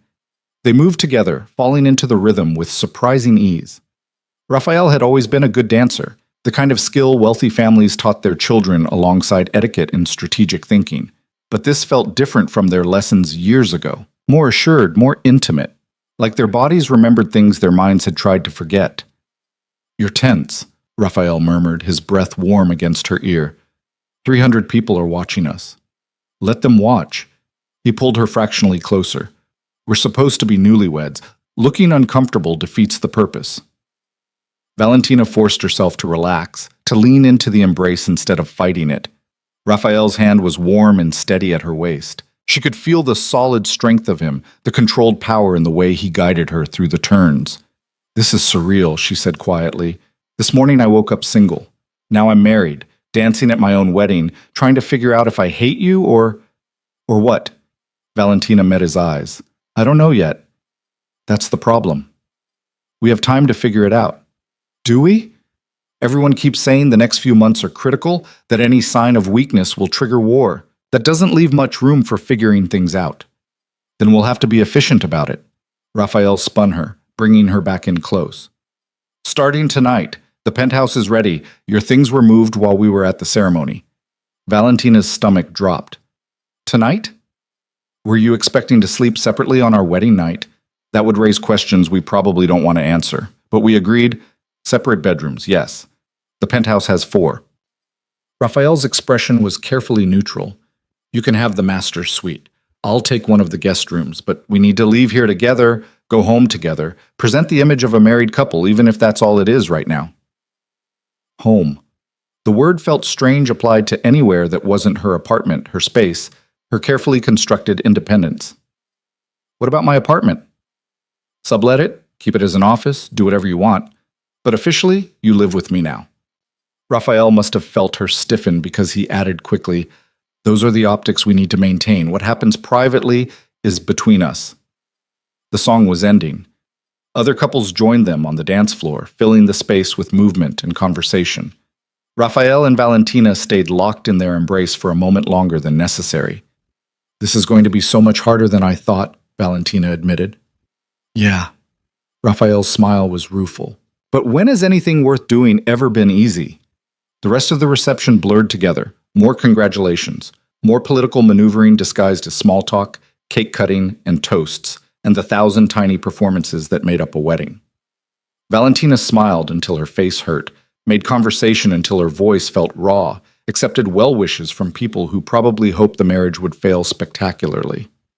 Through it all, Raphael stayed close, not possessively close, not performing ownership, just present, a steady warmth at her side, backing her up in conversations and deflecting the more aggressive questioning with practiced ease.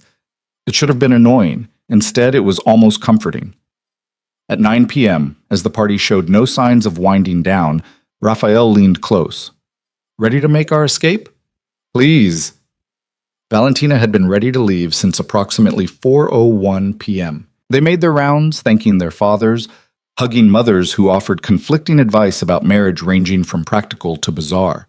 Vincenzo pressed keys into Raphael's hand with a meaningful look. Bruno pulled Valentina aside for a brief, fierce hug. Be smart, he whispered. Be careful. Be happy if you can manage it. I'll try, Valentina promised, though she had no idea which of those three would prove most difficult. Then they were in Raphael's car, a sleek black Audi that probably cost more than most people's houses, pulling away from the estate while guests waved and threw birdseed that pelted the windows like rain. The silence in the car was immediate and profound. Valentina leaned her head back against the leather seat, closed her eyes. We survived. First part's done. Raphael navigated through the estate gates onto the main road. Now comes the hard part. Which is? Actually living together, figuring out how to exist in the same space without constantly being on guard.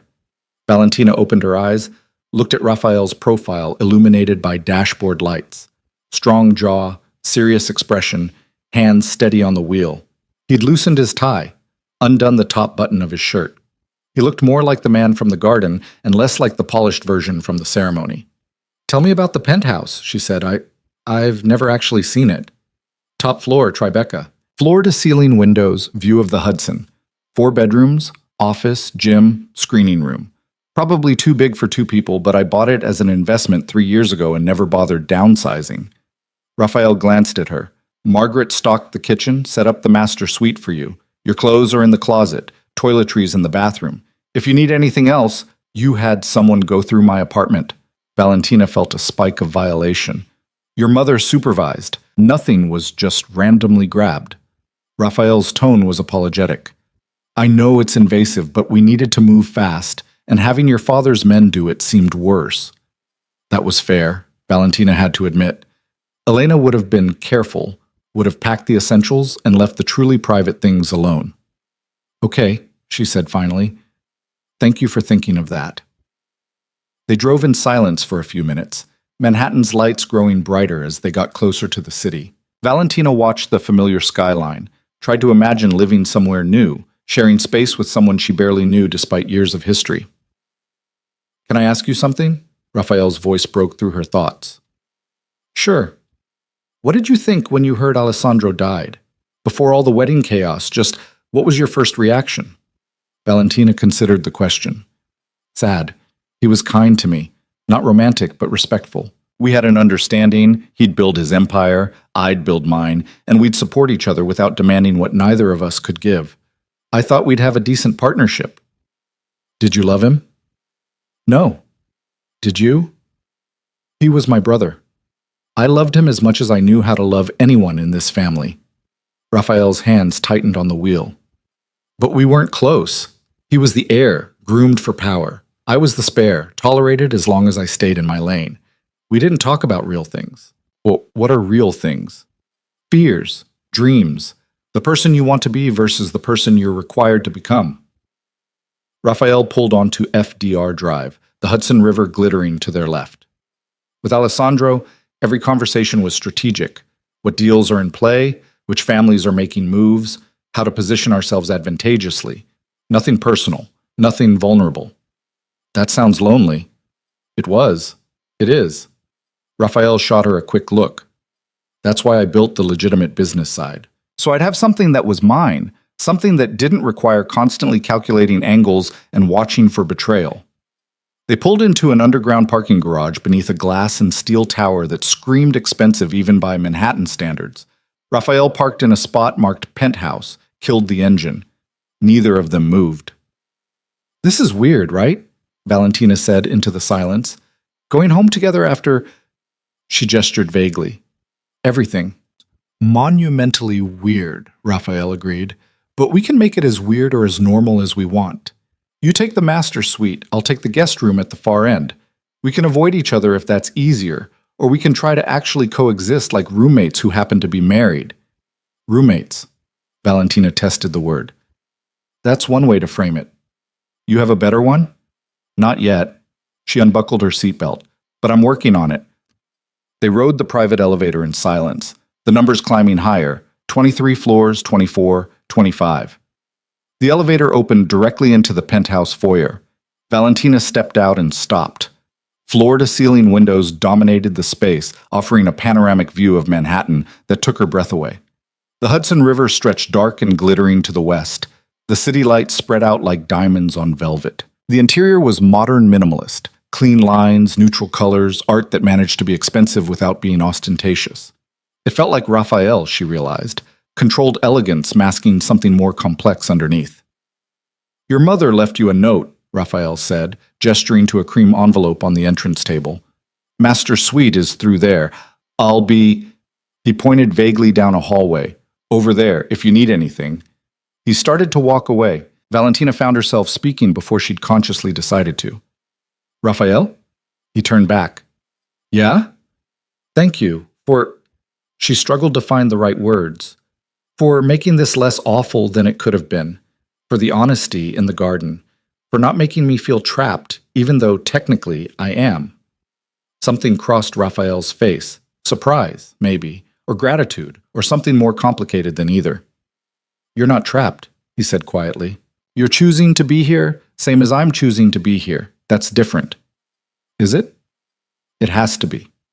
Raphael's dark eyes held hers. "Because the alternative is accepting that we're both just playing roles in someone else's story, and I'm done with that." He disappeared down the hallway before Valentina could respond. She heard a door close, the soft click of a lock engaging. Valentina stood alone in the penthouse that was apparently her home now, wedding dress heavy on her shoulders, wearing a ring she hadn't chosen on a finger that felt strange and weighted. She picked up her mother's note, broke the seal. "My darling girl, by the time you read this, you'll be married and probably terrified. That's normal. Marriage is terrifying even when you choose it freely. But I want you to remember something. You are not your dress, your ring, your new last name. You are Valentina Maria Moretti De Luca, and that's a lot of names to carry, but each one represents strength. Don't lose yourself trying to be what everyone expects. The most successful marriages are built by two people who refuse to disappear. Raphael seems like a good man, though I admit I don't know him well. But I've watched you today, and I've seen how you look at each other when you think no one's paying attention. That's not indifference, baby. That's fear of something that might actually matter. Be brave. Be smart. Be yourself. And if it gets too hard, call me. I'll bring wine and terrible advice and remind you that you're my daughter, which means you can survive anything. All my love." Mama Valentina pressed the letter to her chest, feeling tears prick at her eyes for the first time all day. Then she straightened her spine, walked to the master suite, and began the process of becoming whoever Valentina De Luca was supposed to be. The master suite was larger than Valentina's entire apartment had been. Wall-to-wall windows offered the same stunning view of the Hudson, the city lights reflecting off the water like scattered stars. A king-sized bed dominated the space, dressed in white linens that probably had a thread count higher than her credit score.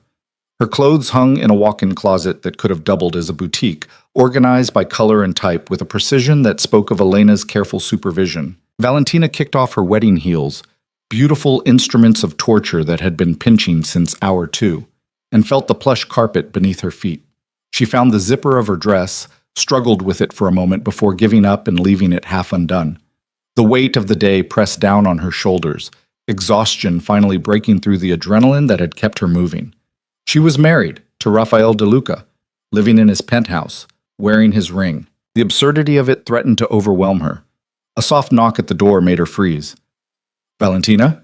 Raphael's voice muffled through the heavy wood. "I heard you moving around. Just wanted to make sure you found everything okay.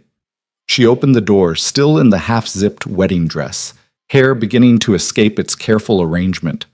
Raphael stood in the hallway, changed into dark jeans and a simple black t-shirt, looking more human and less like a Mafia prince than he had all day. His eyes widened slightly at the sight of her. "You're still in the dress." "Can't reach the zipper, it's stuck."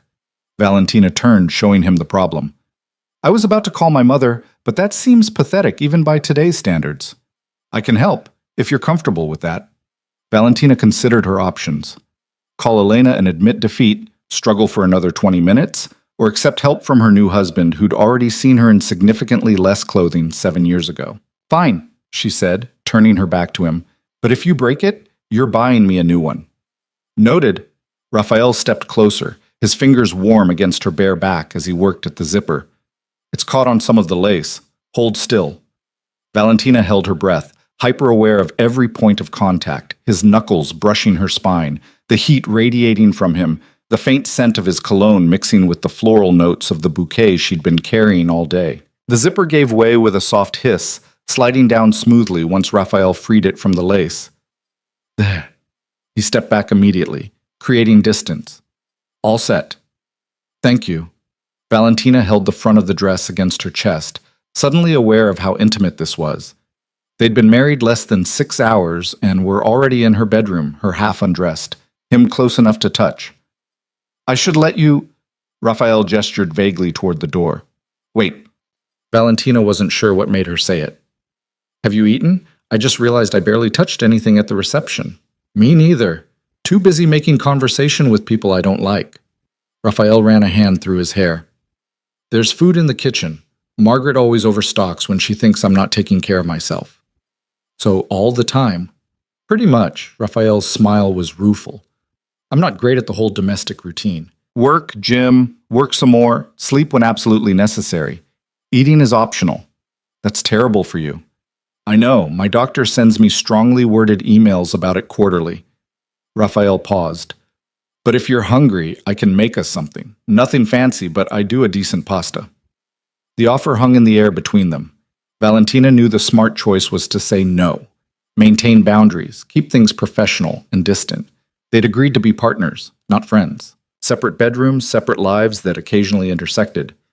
But she was starving, exhausted, and the idea of eating alone in this massive bedroom while Raphael did the same somewhere down the hall felt depressing in a way she wasn't ready to examine. "Pasta sounds good," she said. "Give me 5 minutes to change." Raphael nodded and disappeared. Valentina closed the door, leaned against it, and wondered what the hell she was doing. 5 minutes later, she emerged in yoga pants and an oversized sweater, face scrubbed clean of makeup, hair pulled into a messy knot. She found Raphael in the kitchen, all gleaming marble countertops and state-of-the-art appliances, already pulling ingredients from the refrigerator. "Wine?" he offered, gesturing to a bottle of red on the counter. "Please." Valentina climbed onto one of the bar stools, watched him pour 2 generous glasses. "So this is domesticity, making pasta at 10 p.m. after our wedding." "Not exactly traditional honeymoon behavior," Raphael agreed, setting a glass in front of her.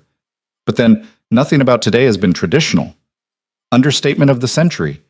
Valentina took a long drink, let the wine warm her from the inside. "My mother left me a letter. About marriage, about not losing myself, about being brave." "Sounds like good advice." "It is. I'm just not sure how to follow it." Valentina watched Raphael move around the kitchen with surprising competence. Water boiling, garlic sizzling in olive oil, pasta measured with practiced ease. "You really do cook." Survival skill. When you grow up with a father who uses food as a power play and a brother who treats every meal like a networking opportunity, you learn to feed yourself. Raphael added tomatoes to the pan, the smell making Valentina's stomach growl audibly. Plus it's calming, following a recipe, creating something. Outcome directly related to effort. It's refreshing after spending all day in businesses where nothing is straightforward. What exactly do you do? In the legitimate businesses, I mean. Real estate development mostly, commercial properties, some residential. We buy undervalued buildings, renovate, flip, or lease. It's boring compared to what my father does, but it's clean, legal, mine. Raphael stirred the sauce, tasted it, added salt. What about your gallery? Contemporary artists, emerging talent. I find people doing interesting work and give them a platform.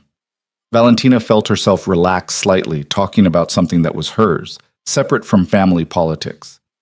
Most galleries want established names, safe investments. I'd rather take risks on artists who have something to say. That fits you? Raphael glanced at her. You were always drawn to the unconventional, the complicated, things that required work to understand. Was that a compliment or an insult? Observation. Raphael plated the pasta, set a bowl in front of her. But if you're taking it as either, probably a compliment. They ate in comfortable silence for a few minutes. The pasta was simple but perfect. Garlic, tomatoes, fresh basil, the kind of meal that tasted like someone cared about the process. Valentina hadn't realized how hungry she was until she was halfway through the bowl. This is really good, she said. Thanks. It's one of 3 things I can make competently. The others are scrambled eggs and grilled cheese. A limited but respectable repertoire. Valentina twirled more pasta onto her fork. So what happens now? Tomorrow, I mean. Do we have obligations? Events? Or can I just pretend today didn't happen and hide in the master suite for a week? Unfortunately, we have Alessandro's viewing tomorrow night. Private, just family, then the funeral on Thursday. Raphael's expression sobered. After that, we have a board meeting Friday. Combined De Luca Moretti interests. First official appearance as a united leadership. Sounds terrifying. It will be. The Castellanos will be watching for any sign of weakness. The Vitellis have been pushing into Moretti's shipping routes, so they'll want to see if the alliance changes their strategy. Raphael set down his fork. And our own people will be evaluating us, deciding if we're worthy of the power we've inherited. No pressure, then. Just the future of 2 crime families and several $1 billion in assets. Raphael's smile was grim, but other than that, very low stakes. Valentina finished her wine, set the glass down carefully. Can I ask you something? And will you answer honestly? That was the agreement. Do you regret it? Today. Marrying me instead of, I don't know, fighting back, refusing, running? Raphael was quiet for a long moment, his gaze distant. When he finally spoke, his voice was careful. I regret that we didn't have a choice. I regret that Alessandro's death put us in this position. I regret 7 years of lies and distance and chances we didn't take. He met her eyes. But do I regret marrying you specifically? No. If I had to be forced into an arranged marriage, I'd rather it be with you than anyone else. Why? Because you're the only person who's ever made me think maybe there's more to life than just surviving it. Raphael's expression was raw, unguarded. 7 years ago, when we were together, I felt like I could be someone other than Vincenzo De Luca's spare son. You saw me as Raphael, not as a liability or an asset or a potential problem. Just me. Valentina's throat tightened.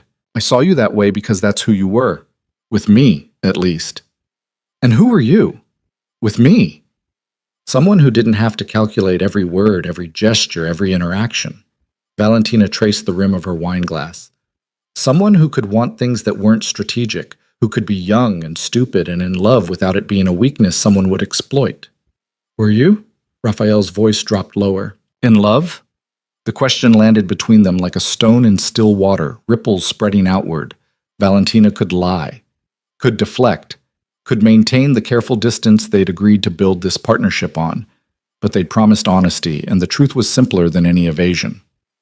Yes, she said quietly. Completely, stupidly. The kind of in love that makes you think you've invented the concept. That every song is about you, every sunset is performing just for you, every moment apart is time wasted. Me too. Raphael's admission came out rough. I thought I was going insane, couldn't eat, couldn't sleep, couldn't think about anything except when I'd see you again. Alessandro used to make fun of me for it. Said I was losing my edge, getting soft. What did you tell him? That she was worth losing my edge for. Raphael's smile was sad. He didn't understand. For him, relationships were transactions. Useful or not useful. He thought I was being reckless. Maybe we were, Valentina said. Maybe whoever separated us did us a favor, saved us from making stupid decisions that would have complicated everything. Is that what you really think? Valentina looked at Raphael, at the man he'd become, the careful walls he'd built, the controlled distance he maintained from everything except the work that gave him purpose. She thought about the girl she'd been 7 years ago, open and trusting and naive enough to believe love conquered all. She thought about who that girl might have become if the lies hadn't happened, if the relationship had been allowed to grow instead of being cut down before it fully bloomed. No, she admitted. I think we were robbed. And I think whoever did it knew exactly what they were taking from us. Raphael stood, collected their empty bowls, moved to the sink. His back was to her, shoulders tense. My father told me something this morning, he said, voice carefully neutral. About manipulation being easier than management, about how it's simpler to destroy something than to control it once it's grown powerful. What does that mean? It means someone looked at two kids falling in love and saw a threat. Not to the families, but to their ability to control the families. Raphael turned, leaned against the counter. A genuine emotional bond between a DeLuca and a Moretti before any formal alliance was in place? That's unpredictable. Dangerous. Much easier to feed lies, create distance, than arrange something strategic later. Your father said this? In so many words. He's good at saying things without actually saying them. Raphael's expression hardened. But he also said the person responsible is dead.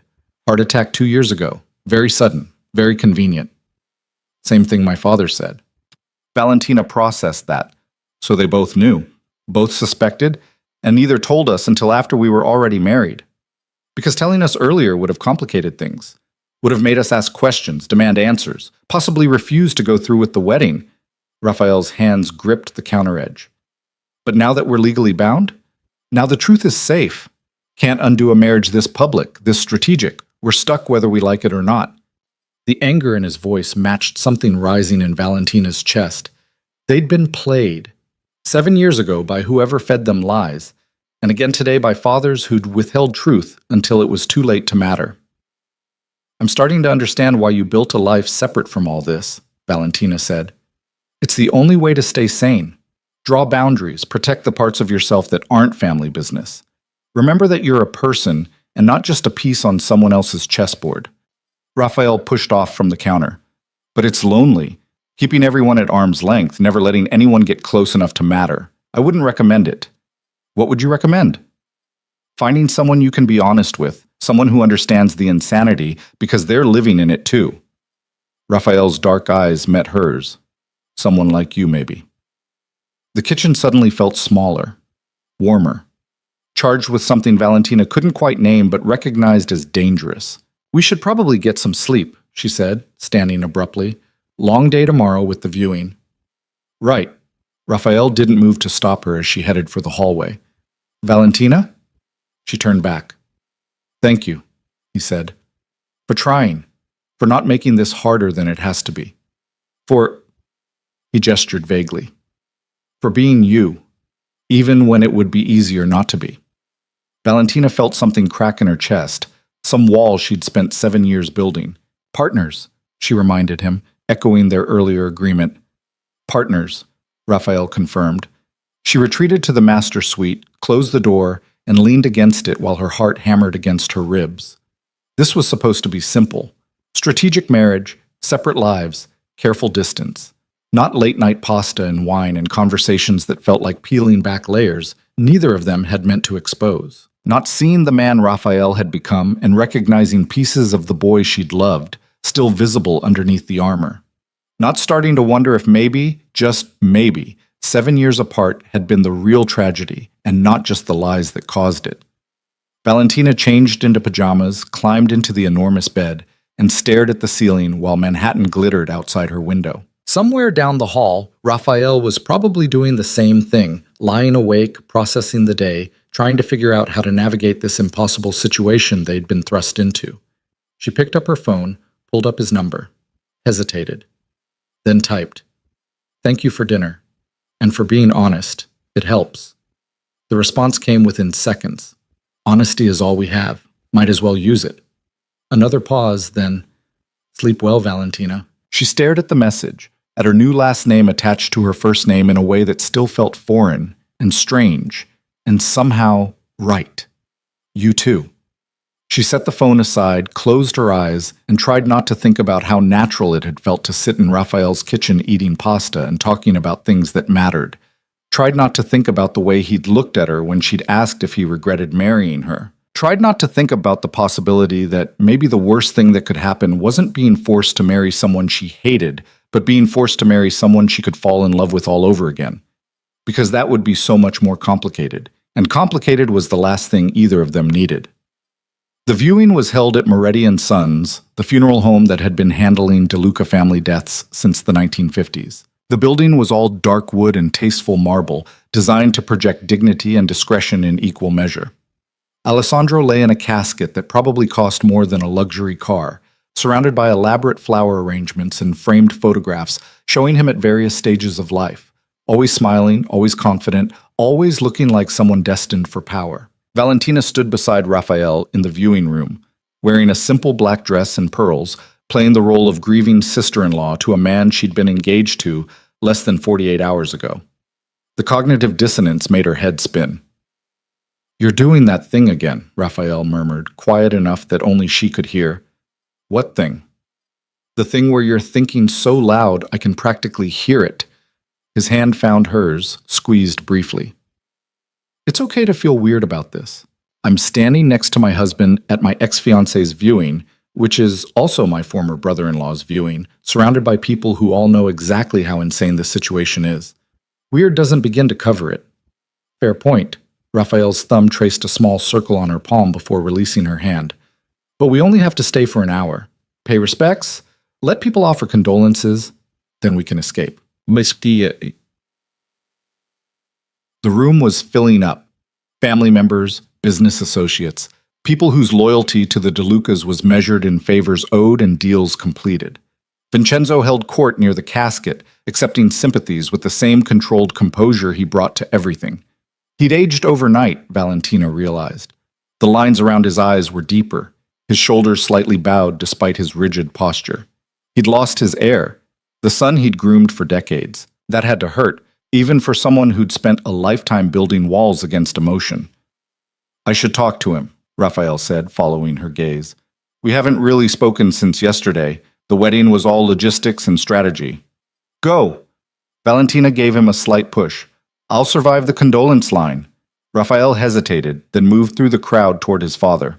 Valentina watched him go, watched the way people parted for him, some with respect, some with wariness, all with recognition that he was a DeLuca and therefore dangerous regardless of how civilized he looked in his perfectly tailored suit. "Mrs. DeLuca," a woman's voice smooth and cultured. Valentina turned to find a striking woman in her 40s, red hair swept into an elegant chignon, wearing a black dress that managed to be both appropriate and subtly provocative. "I don't believe we've been formally introduced. Catherine Pierce. I worked with Alessandro on several real estate ventures." Valentina shook her hand, noting the strength in Catherine's grip. "Nice to meet you. I'm sorry it's under these circumstances." "As am I." Alessandro was brilliant, visionary. His death is a tremendous loss. Catherine's green eyes assessed Valentina with unnerving directness. "Though I must say, his brother stepped into rather large shoes with remarkable speed. Married within 24 hours. That takes either courage or desperation." The comment carried an edge Valentina couldn't quite identify. Criticism, curiosity, challenge. "Sometimes courage and desperation look the same," Valentina said carefully. "It depends on your perspective." Wise answer. Catherine's smile didn't reach her eyes. "You should know that not everyone is thrilled with the rapid transition. Some of us were quite invested in the original arrangement." "Meaning?" "Meaning Alessandro and I had an understanding. About the future, about partnership, about what happens when people with vision work together." Catherine glanced toward the casket. "His death disrupted several carefully laid plans." Valentina felt something cold settle in her stomach. "Are you saying you and Alessandro were—" "I'm saying business and pleasure have a way of intertwining in this world. And sometimes the death of one partner leaves the other in a rather complicated position." Catherine's gaze shifted to where Raphael stood talking to Vincenzo. "Tell me, does Raphael know about the offshore accounts? The shipping contracts Alessandro was restructuring? The deals that were almost finalized before his untimely death?" I have no idea what my husband knows about his brother's business affairs. Pity, because some of those affairs might have significant impact on your new family's stability. Catherine pulled a business card from her clutch, pressed it into Valentina's hand. If you're interested in understanding the full picture of what you've married into, call me. I'd hate to see you blindsided by information that could have prevented significant problems. Before Valentina could respond, Catherine melted back into the crowd, leaving behind the faint scent of expensive perfume and a business card that felt like it was burning Valentina's palm. She looked down at it. Simple, elegant. Catherine Pierce, Pierce Development Group, several phone numbers, and an email address. Who was that? Raphael appeared at her elbow, frowning in the direction Catherine had disappeared. Catherine Pierce said she worked with Alessandro on real estate deals. Valentina handed him the card. She also implied there might be business arrangements we don't know about, things that could cause problems. Raphael studied the card, his expression darkening. Catherine Pierce is a vulture. She specializes in buying distressed properties, extracting maximum value, then selling before the neighborhoods collapse completely. If Alessandro was working with her, then what? Then he was involved in things our father wouldn't have approved of. Things that cross lines even the De Luca family doesn't cross. Raphael pocketed the card. I'll look into it, see what agreements exist, what contracts Alessandro signed. She said something about offshore accounts, shipping contracts being restructured. That's Moretti territory, your family's shipping business. Raphael's jaw tightened. If Alessandro was making changes without consulting your father, that could have created serious problems, the kind of problems that make alliances fall apart. Valentina felt pieces clicking into place, a puzzle she didn't like the shape of. You think his death was convenient. I think a lot of things about his death don't make sense. Raphael kept his voice low, aware of the crowd around them. A hidden terminal illness no one knew about? Not even his doctors, his fiancée, his family? Cardiac issues that somehow never showed up in his annual physicals? Are you saying someone killed him? I'm saying we should ask questions. Because if Catherine Pierce is sniffing around, if there are deals we don't know about, if Alessandro was making moves that threatened the stability my father and your father spent decades building, Raphael met her eyes, then maybe his death wasn't the tragedy everyone's treating it as. Maybe it was a solution to a problem we didn't know existed. The implications made Valentina's head spin. Murder, conspiracy. The possibility that Alessandro's death had been arranged by someone who stood to gain from it. Someone who'd needed the alliance to proceed but with a different groom. Someone who'd been threatened by whatever Alessandro was planning. We need to leave, Valentina said suddenly. Now, before I say something inappropriate. Raphael nodded, already moving. He made their excuses to Vincenzo, who accepted them with a distracted nod, then guided Valentina out of the funeral home into the cool evening air. They stood on the sidewalk, traffic rushing past, Manhattan's evening chaos providing a buffer against the weight of what they'd just discussed. If you're right, Valentina said carefully, if Alessandro was killed because of business deals gone wrong, or plans that threatened the wrong people, then we're in danger too, Raphael finished, because we inherited whatever problems he created. We're the new targets, the new obstacles to whatever Catherine Pierce and her associates had planned. So what do? We investigate, carefully, without letting anyone know what we're looking for. Raphael pulled out his phone, typed something quickly. I have a friend who specializes in digital forensics. If Alessandro had offshore accounts or secret contracts, there'll be a paper trail. We just need to find it before whoever killed him realizes we're looking. You're sure he was killed? This isn't just paranoia? Raphael looked at her, his expression serious. My brother was a lot of things, but careless wasn't one of them. He didn't have heart problems. He was obsessive about his health, about being strong enough to lead the family. For him to suddenly die of cardiac failure makes no sense unless someone ensured it happened. Poison? Or stress? Or manipulation of his medications? Or any number of methods that would look natural to a casual examination. Raphael pocketed his phone. But the timing is too perfect. Death the day before a wedding that would have formalized his power, that would have given him and your family combined control over shipping, real estate, political access. Someone didn't want that to happen. And they got you instead. Us. Yeah. Raphael's smile was grim. Though I'm not sure we're the consolation prize they were hoping for. If they wanted someone controllable, someone who'd maintain existing deals and not ask questions, they chose the wrong DeLuca brother. A black sedan pulled up to the curb. Raphael opened the door for Valentina, followed her in. The driver pulled into traffic without needing directions. They rode in silence for several blocks, the city flowing past the windows like a river of light and motion. Valentina's mind raced through possibilities, implications, the suddenly very real danger they might be in. "We need to tell our fathers," she said finally. "No." "Raphael, think about it. If Alessandro was killed, and if it was done by someone with enough power and access to make it look natural, then that someone is close to the families. Maybe even part of the families."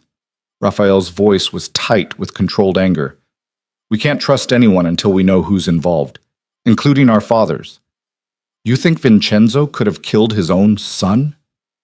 "I think my father is capable of anything if he believes it serves the family's interests. Same with yours." Raphael turned to face her. "I'm not saying they did it, but I'm saying we can't rule anyone out until we have proof." The car pulled up outside their building. They rode the elevator in tense silence, entered the penthouse still processing the evening's revelations. Valentina headed straight for the bar, poured herself 3 fingers of whiskey, downed it in one burning gulp. "Easy," Raphael said, appearing beside her. "That's 20-year Macallan. It's meant to be savored. I'm not in a savoring mood. I'm in a trying to process that my dead ex-fiancé was probably murdered mood." Valentina poured another glass, this time adding ice, which is closely related to the "my new husband and I might be" next mood. "Fair point." Raphael poured his own drink. "But panicking won't help. We need to be smart, methodical. Figure out what Alessandro was involved in, who stood to gain from his death, and how to protect ourselves without tipping off whoever's responsible." That's a very calm way to describe investigating a murder while living in the same house as the primary suspect's father. "I'm good at compartmentalizing. Therapy helped." Raphael's attempt at humor fell flat. "Look, I know this is insane. All of it. But we're in this together now, whether we planned it or not. And I'd rather have you as a partner in figuring this out than try to handle it alone." Valentina studied him. This man she'd married less than 2 days ago, who was proposing they investigate his brother's potential murder together. It should have felt crazy. It should have made her run. Instead, it felt like the first honest thing that had happened since Alessandro's death. "Okay," she said. "Partners, but we set ground rules. We share everything we find. We don't keep secrets that could get the other person killed. And if things get too dangerous, we go to our fathers regardless of whether we trust them." "Agreed." Raphael raised his glass. "To the worst honeymoon in recorded history?" Valentina clinked her glass against his. "To survival and finding the truth before it finds us." They drank, the whiskey warm and smoky, grounding them in something physical and real. Outside the windows, Manhattan glittered with a million secrets, a million lies, a million dangers hidden behind expensive facades and polite conversations.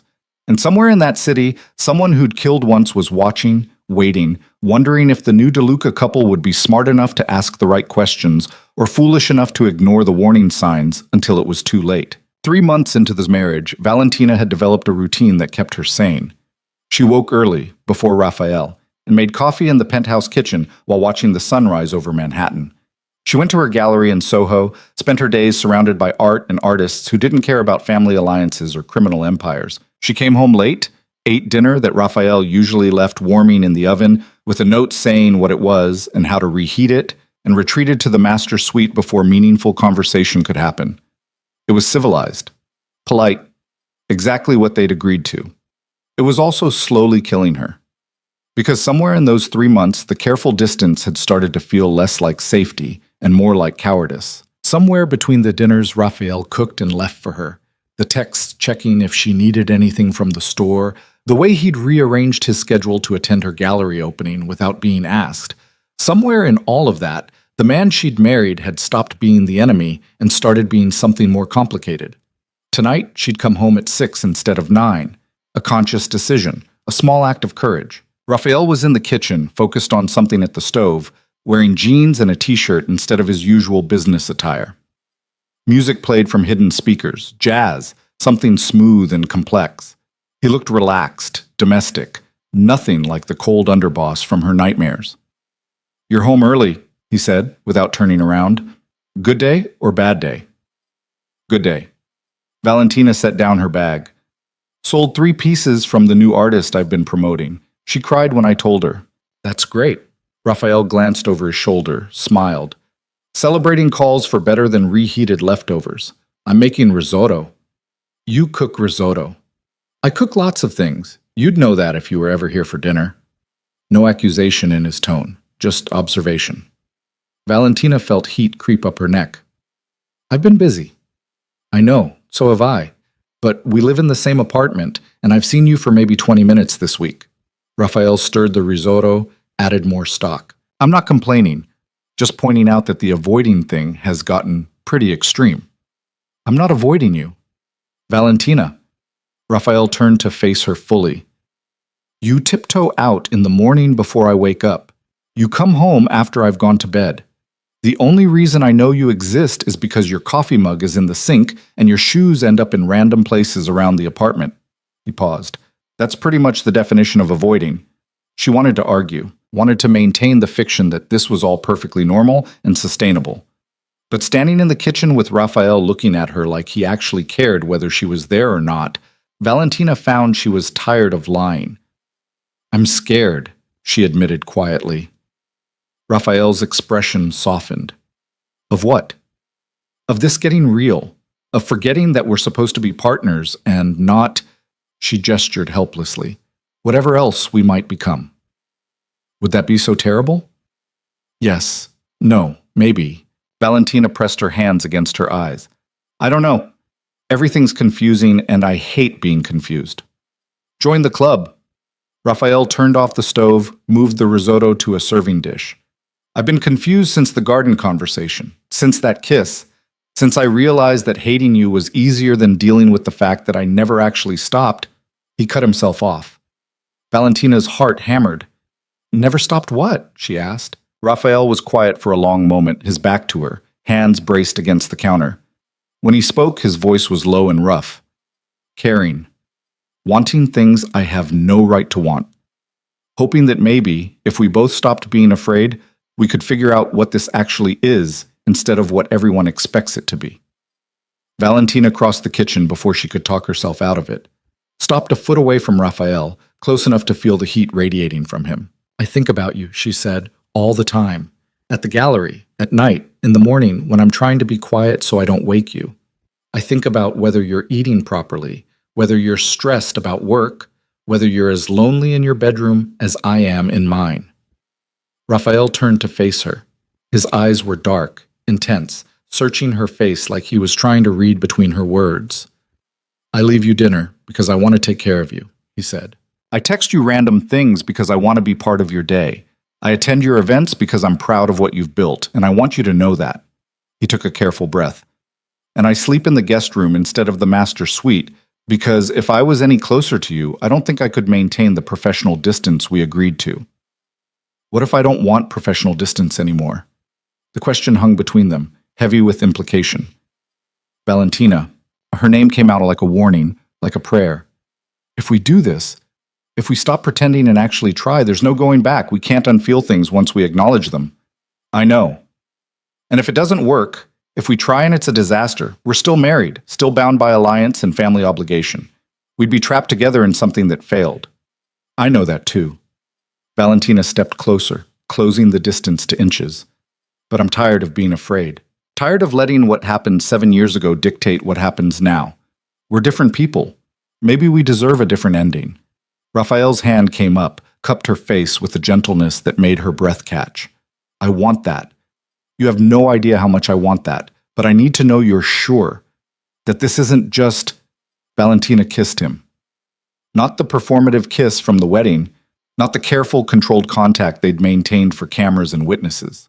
This was honest and desperate, and 7 years of longing compressed into a single moment of decision. Raphael made a sound low in his throat, his other hand sliding into her hair as he kissed her back with equal intensity. Valentina grabbed onto his shirt, pulling him closer, trying to eliminate even the breath of space between them. They broke apart eventually, both breathing hard, foreheads pressed together.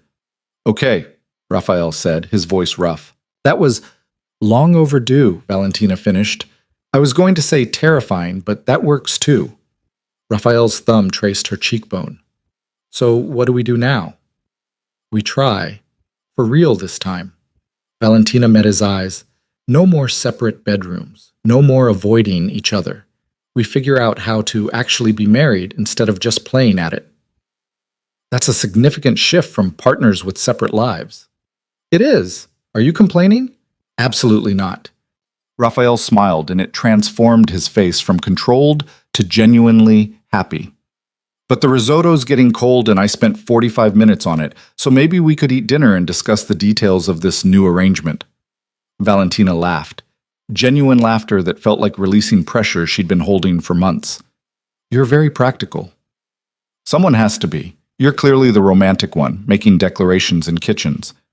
Raphael kissed her forehead, then stepped back to retrieve plates.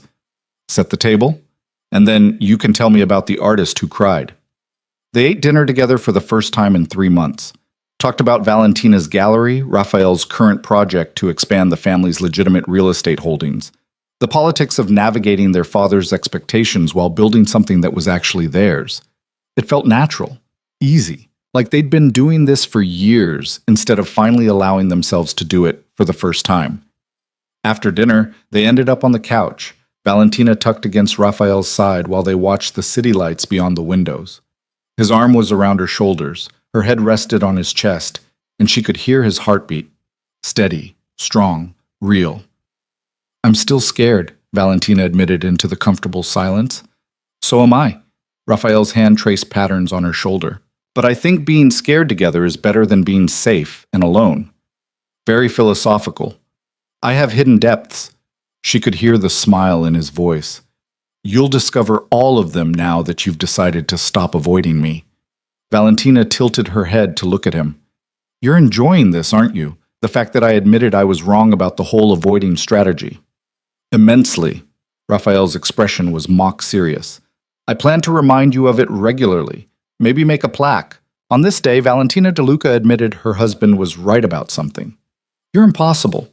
You married me anyway. Technically, I was forced to marry you. And yet here you are, voluntarily cuddling on the couch." Raphael pressed a kiss to her temple. "Funny how that worked out." Valentina shifted, straddling his lap so she could look at him properly. Raphael's hand settled at her waist, his expression shifting from playful to something more intense. "I want this to work," she said seriously. "Not because our families need it to work, not because of alliance or obligation, because I think we could actually be happy together if we stopped sabotaging ourselves." "I want that too." Raphael's hands tightened fractionally. "But it's going to require honesty, even when it's uncomfortable. Communication even when we'd rather retreat. Trust even when we're scared." "I can do that." Valentina leaned down, kissed him softly. "Can you?" "With you? Yes." Raphael kissed her back, deeper this time. "Definitely yes." They stayed on the couch until midnight, talking and kissing and slowly dismantling the walls they'd built over 3 months of careful avoidance. When Valentina finally stood holding out her hand, Raphael took it without hesitation. "Master bedroom?" she asked. "Is that an invitation?" "It's a statement of fact. We're married, we're trying to make this real, and I'm tired of sleeping alone." Valentina pulled him to his feet. "Unless you have objections?"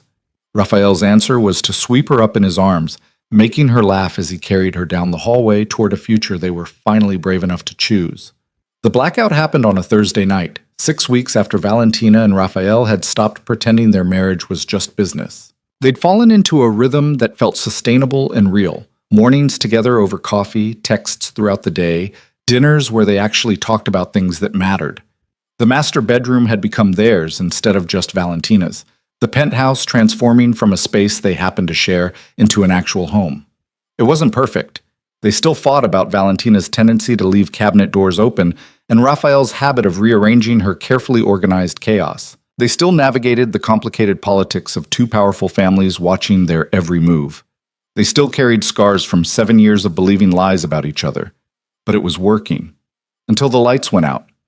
Valentina was in the home office reviewing contracts for a major gallery acquisition when everything went dark, completely dark, the kind of absolute blackness that only happened when backup generators failed along with primary power. "Raphael," she called out. "Kitchen." His voice came from the darkness. "Don't move. I'm coming to you." She heard him navigating by memory, the soft sound of his footsteps on hardwood. Then his hand found hers, warm and solid. "The whole grid's down," Raphael said. "I can see it from here. Half of Lower Manhattan is black." Valentina moved to the window, Raphael's hand still holding hers. He was right. The city that never slept had gone dark, skyscrapers reduced to silhouettes against the night sky. "Has this ever happened before?" "Not like this. Not this extensive." Raphael pulled out his phone, the screen providing faint light. No signal. Whatever caused this took out the cell towers too. Something cold settled in Valentina's stomach. "That's not an accident." "No." Raphael's voice was grim. "It's not." As if on cue, his phone buzzed with a text that must have been queued before the towers went down. "Unknown number. Blackout affects Moretti Ports and DeLuca corporate offices. Convenient timing, someone's making a move." Vincent Chen, Raphael's head of security and one of the few people outside family that both of them trusted implicitly. "The ports are computerized," Valentina said, understanding dawning. "Without power, shipments can't be processed, inventory can't be tracked, everything grinds to a halt." Raphael was already moving, pulling her toward the bedroom. "Get your go bag. We need to assume this is targeted and act accordingly." Valentina had learned in the past 6 weeks that being married to Raphael meant being prepared for situations most people only encountered in action movies. Every room had emergency supplies. Every exit had a backup route. Every scenario had a contingency plan. She grabbed her bag from the closet while Raphael retrieved his, both of them moving with practiced efficiency. "Where do we go?" Valentina asked. "The state's too obvious. Your parents' place is the same." Raphael paused, thinking. "The safe house in Brooklyn. It's off-grid. No one knows about it except Vincent and us."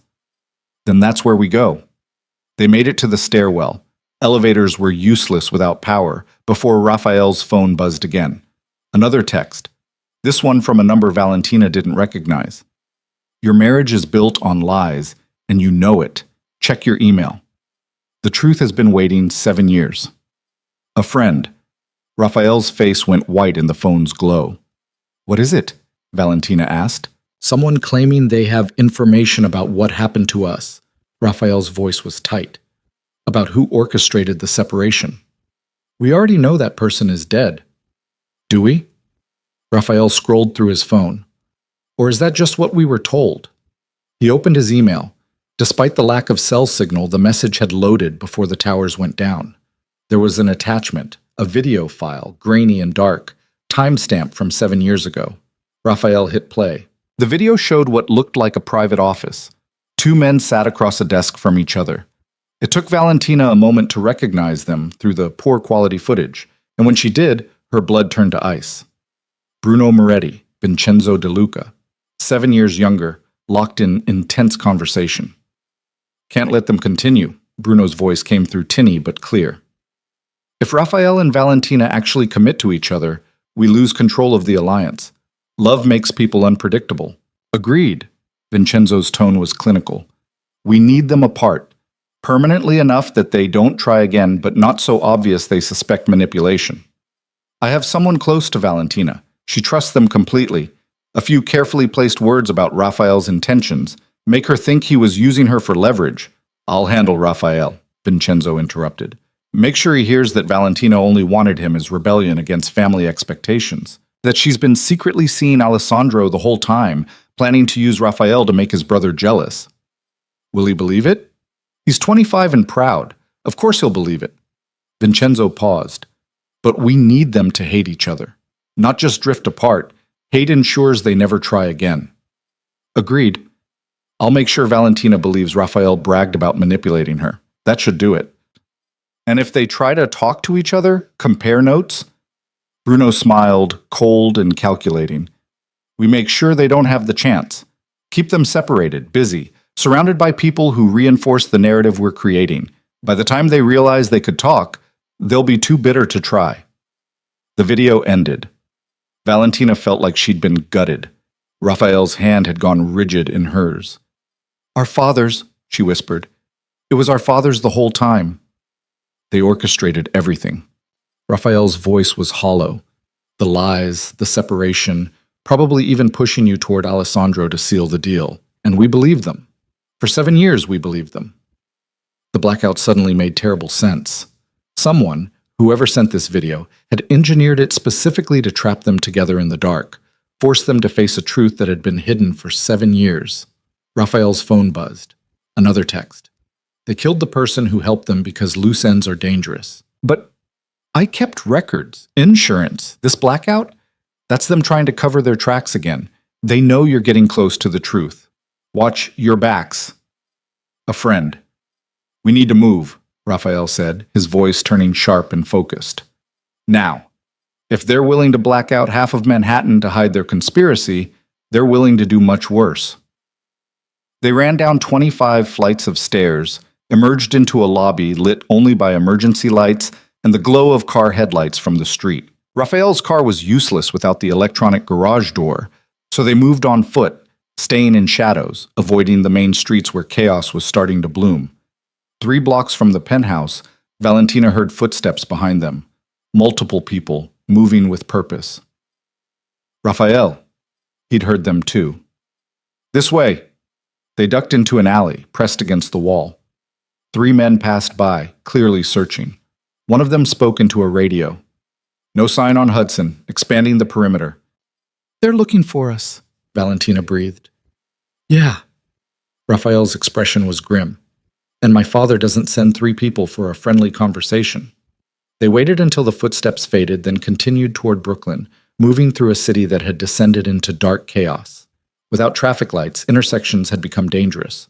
Without streetlights, every shadow held potential threat. It took 2 hours to reach the safe house, a brownstone in Park Slope that looked unremarkable from the outside, but had reinforced doors, security cameras running on independent power, and enough supplies to outlast a siege. Raphael keyed in the code. They slipped inside, locked and barred the door behind them. For a moment, they just stood in the darkness, breathing hard, processing everything. "Our fathers tried to destroy us," Valentina said finally, deliberately, systematically. "And then they forced us into marriage when it served their purposes." The irony is staggering. Raphael's laugh was bitter. "They spent 7 years keeping us apart, then made sure we ended up together anyway when Alessandro died." "Do you think they knew?" Valentina turned to face him in the dim emergency lighting. "When they forced us to marry, do you think they knew we'd find out the truth?" "I think they gambled that we'd hate each other enough not to try, that we'd maintain the professional distance and never get close enough to compare notes." Raphael ran a hand through his hair. "They didn't count on us actually talking, actually trying to make it work." Valentina's phone buzzed. 1 bar of signal, weak but present. Text from her mother. "Baby, where are you? Your father's frantic. He says there's been a security breach and you need to come home immediately." "My mother," Valentina said, "saying my father wants me to come to their place." Raphael's phone showed a similar message from Vincenzo. "They're trying to separate us again," Raphael said slowly. "Probably hoping we'll run to our respective families, that they can control the narrative before we compare notes." "What do we do?" Raphael looked at her, his expression hardening into something determined and slightly dangerous. "We finish this. We confront them. We make them admit what they did, and we make damn sure they can't do it again." "Both of them? Together?" "Together. Because I'm done letting them manipulate us separately." Raphael took her hand. "Whatever happens, we do it together. Agreed?" Valentina thought about 7 years of lies. 7 years of hating someone she should have loved. 7 years stolen by men who thought they knew better, who treated their children like chess pieces in a game only they were allowed to play. "Agreed," she said. "But we do it smart. We record everything. We have Vincent standing by, and we make sure we have insurance before we walk into their territory." Raphael's smile was fierce. "That's my wife. Always thinking 3 moves ahead." They spent the next hour preparing. Raphael contacted Vincent through a secure encrypted line, arrange for backup that wouldn't involve family soldiers. Valentina downloaded the video evidence to multiple secure locations, sent copies to a lawyer she trusted with instructions to release everything if they didn't check in within 12 hours. By the time they were ready, the city's power had started coming back in patches. The blackout had been carefully timed, long enough to cause chaos, short enough to avoid federal investigation into critical infrastructure. Whoever their anonymous friend was, they'd orchestrated this perfectly. Raphael and Valentina returned to Manhattan as dawn broke over the Hudson. The city was waking up confused and angry, businesses assessing damage, news channels scrambling to explain what had happened. They went to the DeLuca estate first. Vincenzo was in his study, looking every one of his 68 years, phone pressed to his ear as he barked orders about damage control and security protocols. He looked up when Raphael and Valentina walked in unannounced. "Raphael, thank God you're safe. I've been trying to reach you for hours." Vincenzo's relief looked genuine. The blackout was coordinated, deliberate. "We think the Castellanos—" "We know what it was," Raphael interrupted. "We also know what you did, 7 years ago, with Bruno Moretti, the conspiracy to separate us, the lies you planted, the person you killed to cover your tracks." Vincenzo went very still. "I don't know what you're talking about." "Don't." Raphael's voice was quiet and absolutely lethal. "Don't insult us by denying it. We have video. We have testimony. We have enough to bury you and Bruno both if we wanted to." "That's a serious accusation." "It's the truth." Valentina stepped forward. "You and my father orchestrated everything. Made us believe we'd betrayed each other because you were afraid we'd choose each other over family loyalty. Then, when it served your purposes, you forced us into marriage anyway." Vincenzo's expression shifted, calculation replacing surprise. "If you had evidence, you'd have gone to the families already. The fact that you're here, alone, tells me you want something." "We want the truth," Raphael said. "From you, on record. Why you did it, who helped you, what you've done to cover it up since, everything." "And if I refuse?" "Then we release what we have. The families decide what happens to you. Your empire, your legacy, everything you've built, gone, because you couldn't let your son choose his own path." Raphael's eyes were hard. "Your choice. Honesty now or destruction later." The silence stretched. Vincenzo looked at his son, really looked at him, perhaps seeing for the first time the man Raphael had become instead of the piece on the chessboard he'd wanted him to be. "I did it for the family," Vincenzo said finally. "For the alliance. You were 25, Raphael. Young, impulsive, in love with the daughter of our biggest rival. If that relationship had continued, it would have been uncontrolled, dangerous. Love makes people do stupid things." "Like trust their fathers?" Raphael's voice was cutting. "Like prioritize personal feelings over strategic necessity." Vincenzo stood, moved to the window. "I needed you focused, hardened, ready to do what was required. Romance would have made you weak. It would have made me human. Humanity is a luxury we can't afford in this business." Vincenzo turned back to face them. "But I see now that I miscalculated. You're both stronger than I gave you credit for. The marriage I forced on you has become something I never intended." "Genuine," Valentina said.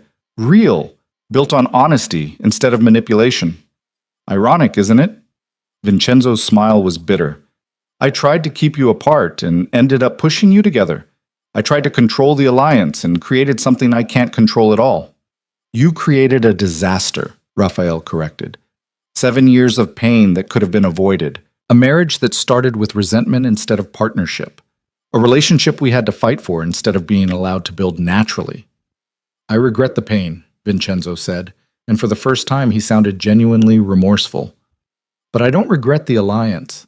DeLuca and Moretti united. It's made us untouchable. The Castellanos can't move against us. The Vitellis have backed off. The federal investigations have gone nowhere. You two together, you're the future of both families." "We would have been that anyway," Valentina said quietly, "if you'd let us choose each other 7 years ago. But you were too afraid to trust us." Vincenzo had no answer for that. Raphael pulled out his phone. "Vincent's outside. He's been recording this conversation. You have 2 options.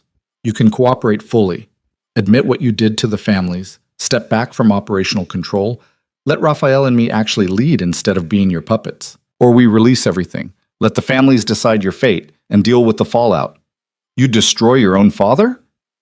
You destroyed 7 years of my life, Raphael said flatly. And you'd do it again if you thought it served family interests.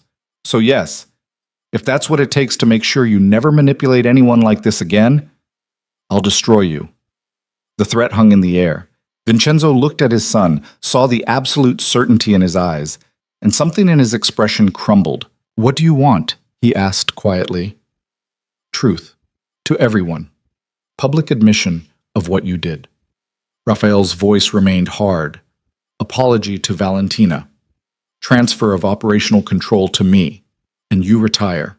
Really retire. No shadow leadership, no pulling strings, no advising that's actually just control with a different name. That's non-negotiable. Valentina stepped up beside Raphael, a united front. Those are the terms. Take them or we walk and release everything. Vincenzo looked at them both for a long moment. Then slowly, he nodded. I'll do it. But Bruno needs to face the same terms. He will, Valentina said. We're going to his estate next. He'll get the same ultimatum. Then, I suppose... Vincenzo paused. I suppose I should say, I'm sorry. For what I did. For what I took from you both. Sorry doesn't give us back 7 years, Raphael said. But it's a start. They left Vincenzo in his study and drove to the Moretti estate. Bruno's reaction was nearly identical. Denial, calculation, eventual capitulation when faced with evidence and ultimatums. By the end of the day, both patriarchs had agreed to their terms. The families would be told the truth at an emergency meeting. Vincenzo and Bruno would step back from control. Raphael and Valentina would lead together on their own terms, without manipulation or interference. It felt like winning and losing simultaneously. That night, back in the penthouse, Valentina stood at the windows watching Manhattan settle back into its normal, rhythmic chaos. Raphael came up behind her, wrapped his arms around her waist, rested his chin on her shoulder. We did it, he said quietly.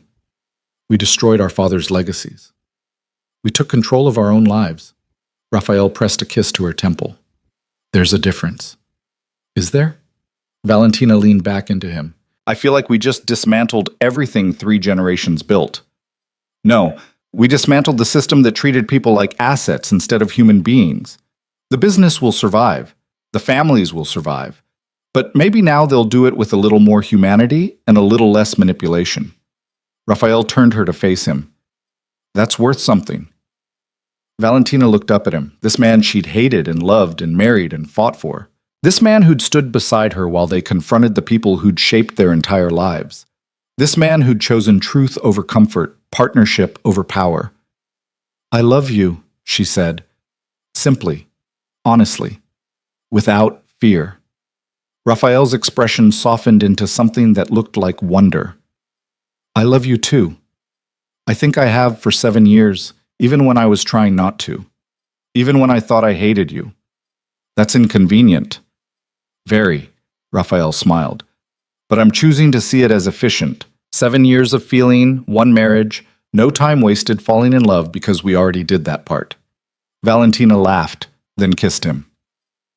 It was a better kiss than the wedding, better than the kitchen, better than any of the carefully controlled contact they'd allowed themselves over the past months. It was a kiss that tasted like freedom and choice and futures they were finally allowed to build. When they broke apart, Raphael's eyes were serious. What do we do now? He asked. We have control of both families. We've dismantled the conspiracy. We've confronted our fathers. What comes next? Valentina thought about the gallery she'd built, the art she loved, the life she'd constructed carefully and deliberately separate from family business. She thought about Raphael's legitimate empire, his determination to prove you could be a DeLuca without being a criminal. We build something new, she said. Something that's ours. We take the families in a different direction. Legitimate, legal, something that doesn't require lying and manipulation and treating people like chess pieces. That's ambitious. We're ambitious people, Valentina smiled. And we have each other. That's more than most people start with. True. Raphael pulled her close again. Though I should mention, Vincent sent a message while we were confronting your father. Someone wants to meet with us. The person who sent the video, orchestrated the blackout, made sure we learned the truth. Do we know who it is? Not yet, but they've requested a meeting tomorrow, said they have information about other conspiracies, other families operating the same way ours did. Raphael paused. I think we might have just stumbled into something bigger than our personal drama. Valentina should have been exhausted, should have wanted nothing more than to retreat from family politics and power games and complicated legacies. Instead, she felt energized. Then we meet them, she said. We learn what they know, and we decide how to use it. Just like that? No hesitation? We spent 7 years being manipulated. Maybe it's time we did some manipulation of our own, for the right reasons, to help people instead of control them. Valentina looked at Raphael. What do you think? I think, Raphael smiled slowly, I think we're going to be terrifying together. Good. Valentina kissed him again. Terrifying sounds perfect. 6 months later, Valentina stood in the renovated ballroom of what used to be a DeLuca holding company and was now the headquarters of the DeLuca Moretti Foundation. The space had been transformed, walls knocked down, windows expanded, harsh corporate aesthetic replaced with warmth and light. Around her, people moved with purpose and excitement. Former crime family associates who'd been offered legitimate positions doing legitimate work. Community organizers who'd been given resources to actually help their neighborhoods. Artists and entrepreneurs and dreamers who'd been granted funding without the strings that usually came attached to DeLuca or Moretti money. Raphael appeared at her side, pressed a cup of coffee into her hand. The Youth Center project just got final approval. They're breaking ground next month. That's amazing. Valentina took a sip. Perfect temperature, perfect amount of cream, because Raphael had memorized how she took her coffee somewhere between the wedding and now. How many does that make? Youth centers? 3. But we've also got the job training program, the small business incubators, the art grants, the affordable housing initiative.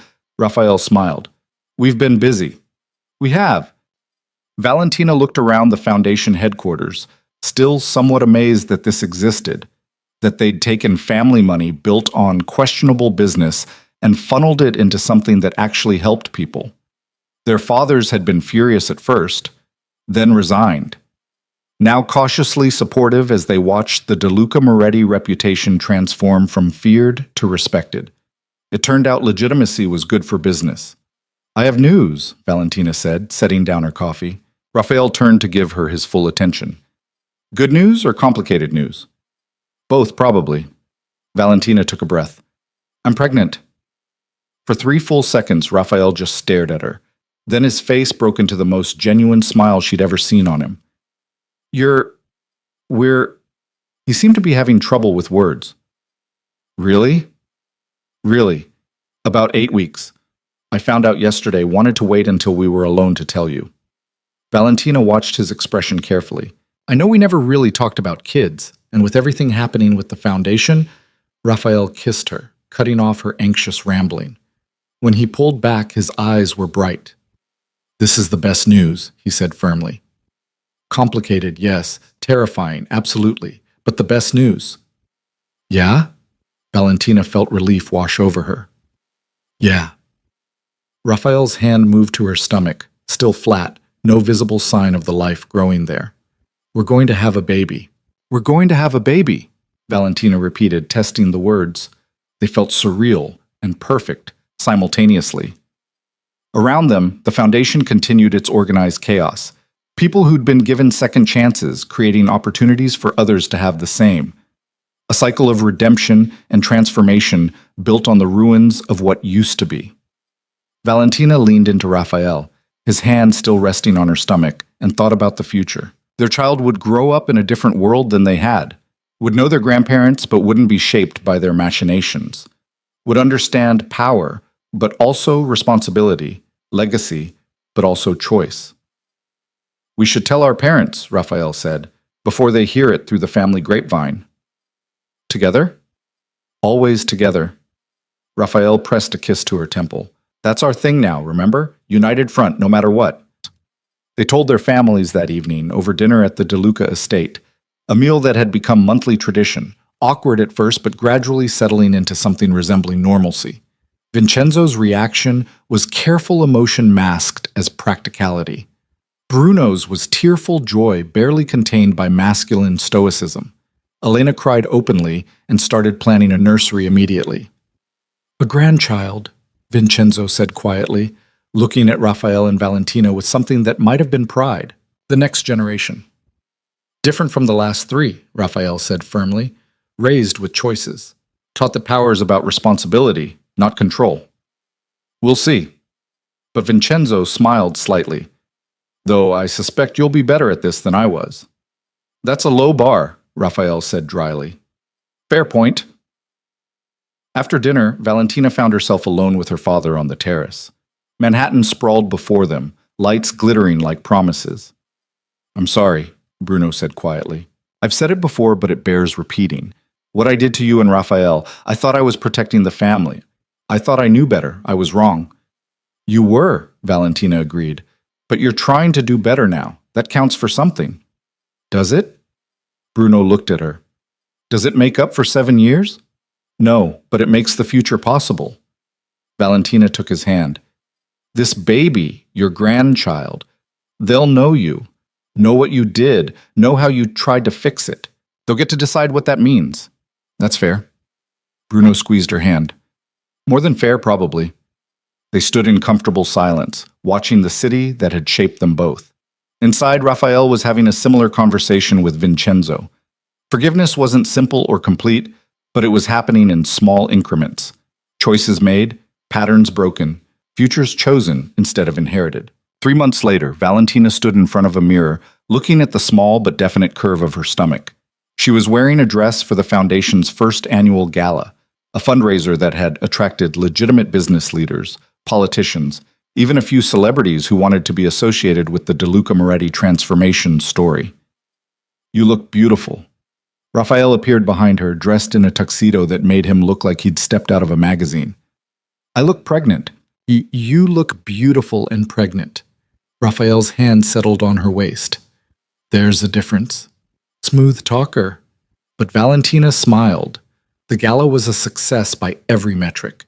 They raised 3 times their target amount, made connections with people who could help expand their programs, told their story, the short version, sanitized for public consumption, about 2 people who'd overcome family expectations to build something meaningful. It felt surreal, standing on a stage accepting applause for being good people, when 18 months ago they'd been trapped in a marriage neither had wanted. But that was the thing about time and choice. Everything could transform if you were brave enough to let it. Later that night, back in the penthouse, Valentina kicked off her heels with a grateful sigh. Raphael was already loosening his tie, that look of relief people get when formal obligations are finally over. That was exhausting, Valentina said, sinking onto the couch. That was productive.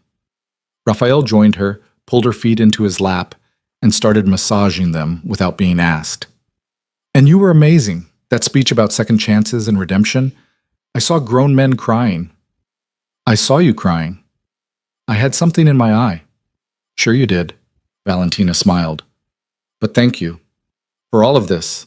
The foundation, the gala, this. She gestured vaguely at the life they'd built. I know it's not what you planned. Plans are overrated. Raphael's hands moved from her feet to her calves, working out tension with practiced ease. This is better than any plan I could have made. Even the part where we were manipulated and forced into marriage? Even that, because it led here.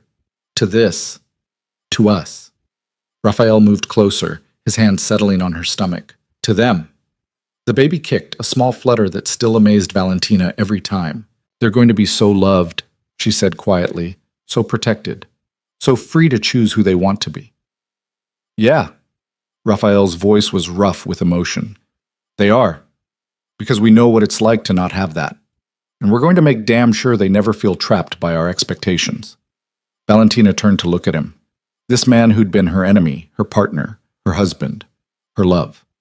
This man who'd fought beside her, and for her, and occasionally with her. This man who'd helped her transform pain into purpose and manipulation into meaning. I love you, she said. In case I don't say it enough, I love you so much it sometimes scares me. I love you too. Raphael kissed her, soft and sweet. And you say it plenty, usually when I'm trying to sleep and you're having pregnancy insomnia thoughts at 3 in the morning. Those are important thoughts. They're very important, especially the ones about what color to paint the nursery and whether our kid will inherit your stubbornness or mine. Both, Valentina said. Jeff-sama, definitely both. We're going to have a tiny, terrifying, brilliant child who argues with us about everything. Can't wait. And Raphael sounded like he genuinely meant it. They sat together as the city lights dimmed toward midnight, two people who'd been broken and manipulated and forced together, now choosing each other every single day. It wasn't the fairy tale they'd been promised at 21. It was better. Because they'd earned it, fought for it, built it deliberately from the ruins of what could have destroyed them. And in 6 months, when Valentina gave birth to a daughter with dark eyes and a stubborn chin, when Raphael held that tiny life in his hands and cried without shame, when their fathers stood together in the hospital hallway and acknowledged they'd been given an undeserved second chance at legacy, in that moment, everything they'd survived made perfect sense. The wedding that had turned into a power shift, the marriage sealed in blood instead of love, the conspiracy uncovered and confronted, the war fought with truth instead of violence, the empire chosen and transformed, all of it had led here. To a family built on choice instead of obligation, to love that was earned instead of assumed, to a future that was theirs to write instead of inherit. Valentina De Luca looked at her husband holding their daughter, looked at the life they'd built from ashes and anger and eventually hope, and thought, this is what it was supposed to feel like all along. They'd been forced into marriage by tragedy, torn apart by lies, tested by war, pride, and betrayal. But in the end, they chose each other fiercely, deliberately, without fear. And in a world ruled by power and blood, the most dangerous thing of all turned out to be two people who refused to stop loving each other, refused to let anyone else write their story, and refused to believe that the hand they were dealt was the only one they could play. They'd been given broken pieces and told to make it work. Instead, they'd built something extraordinary, together.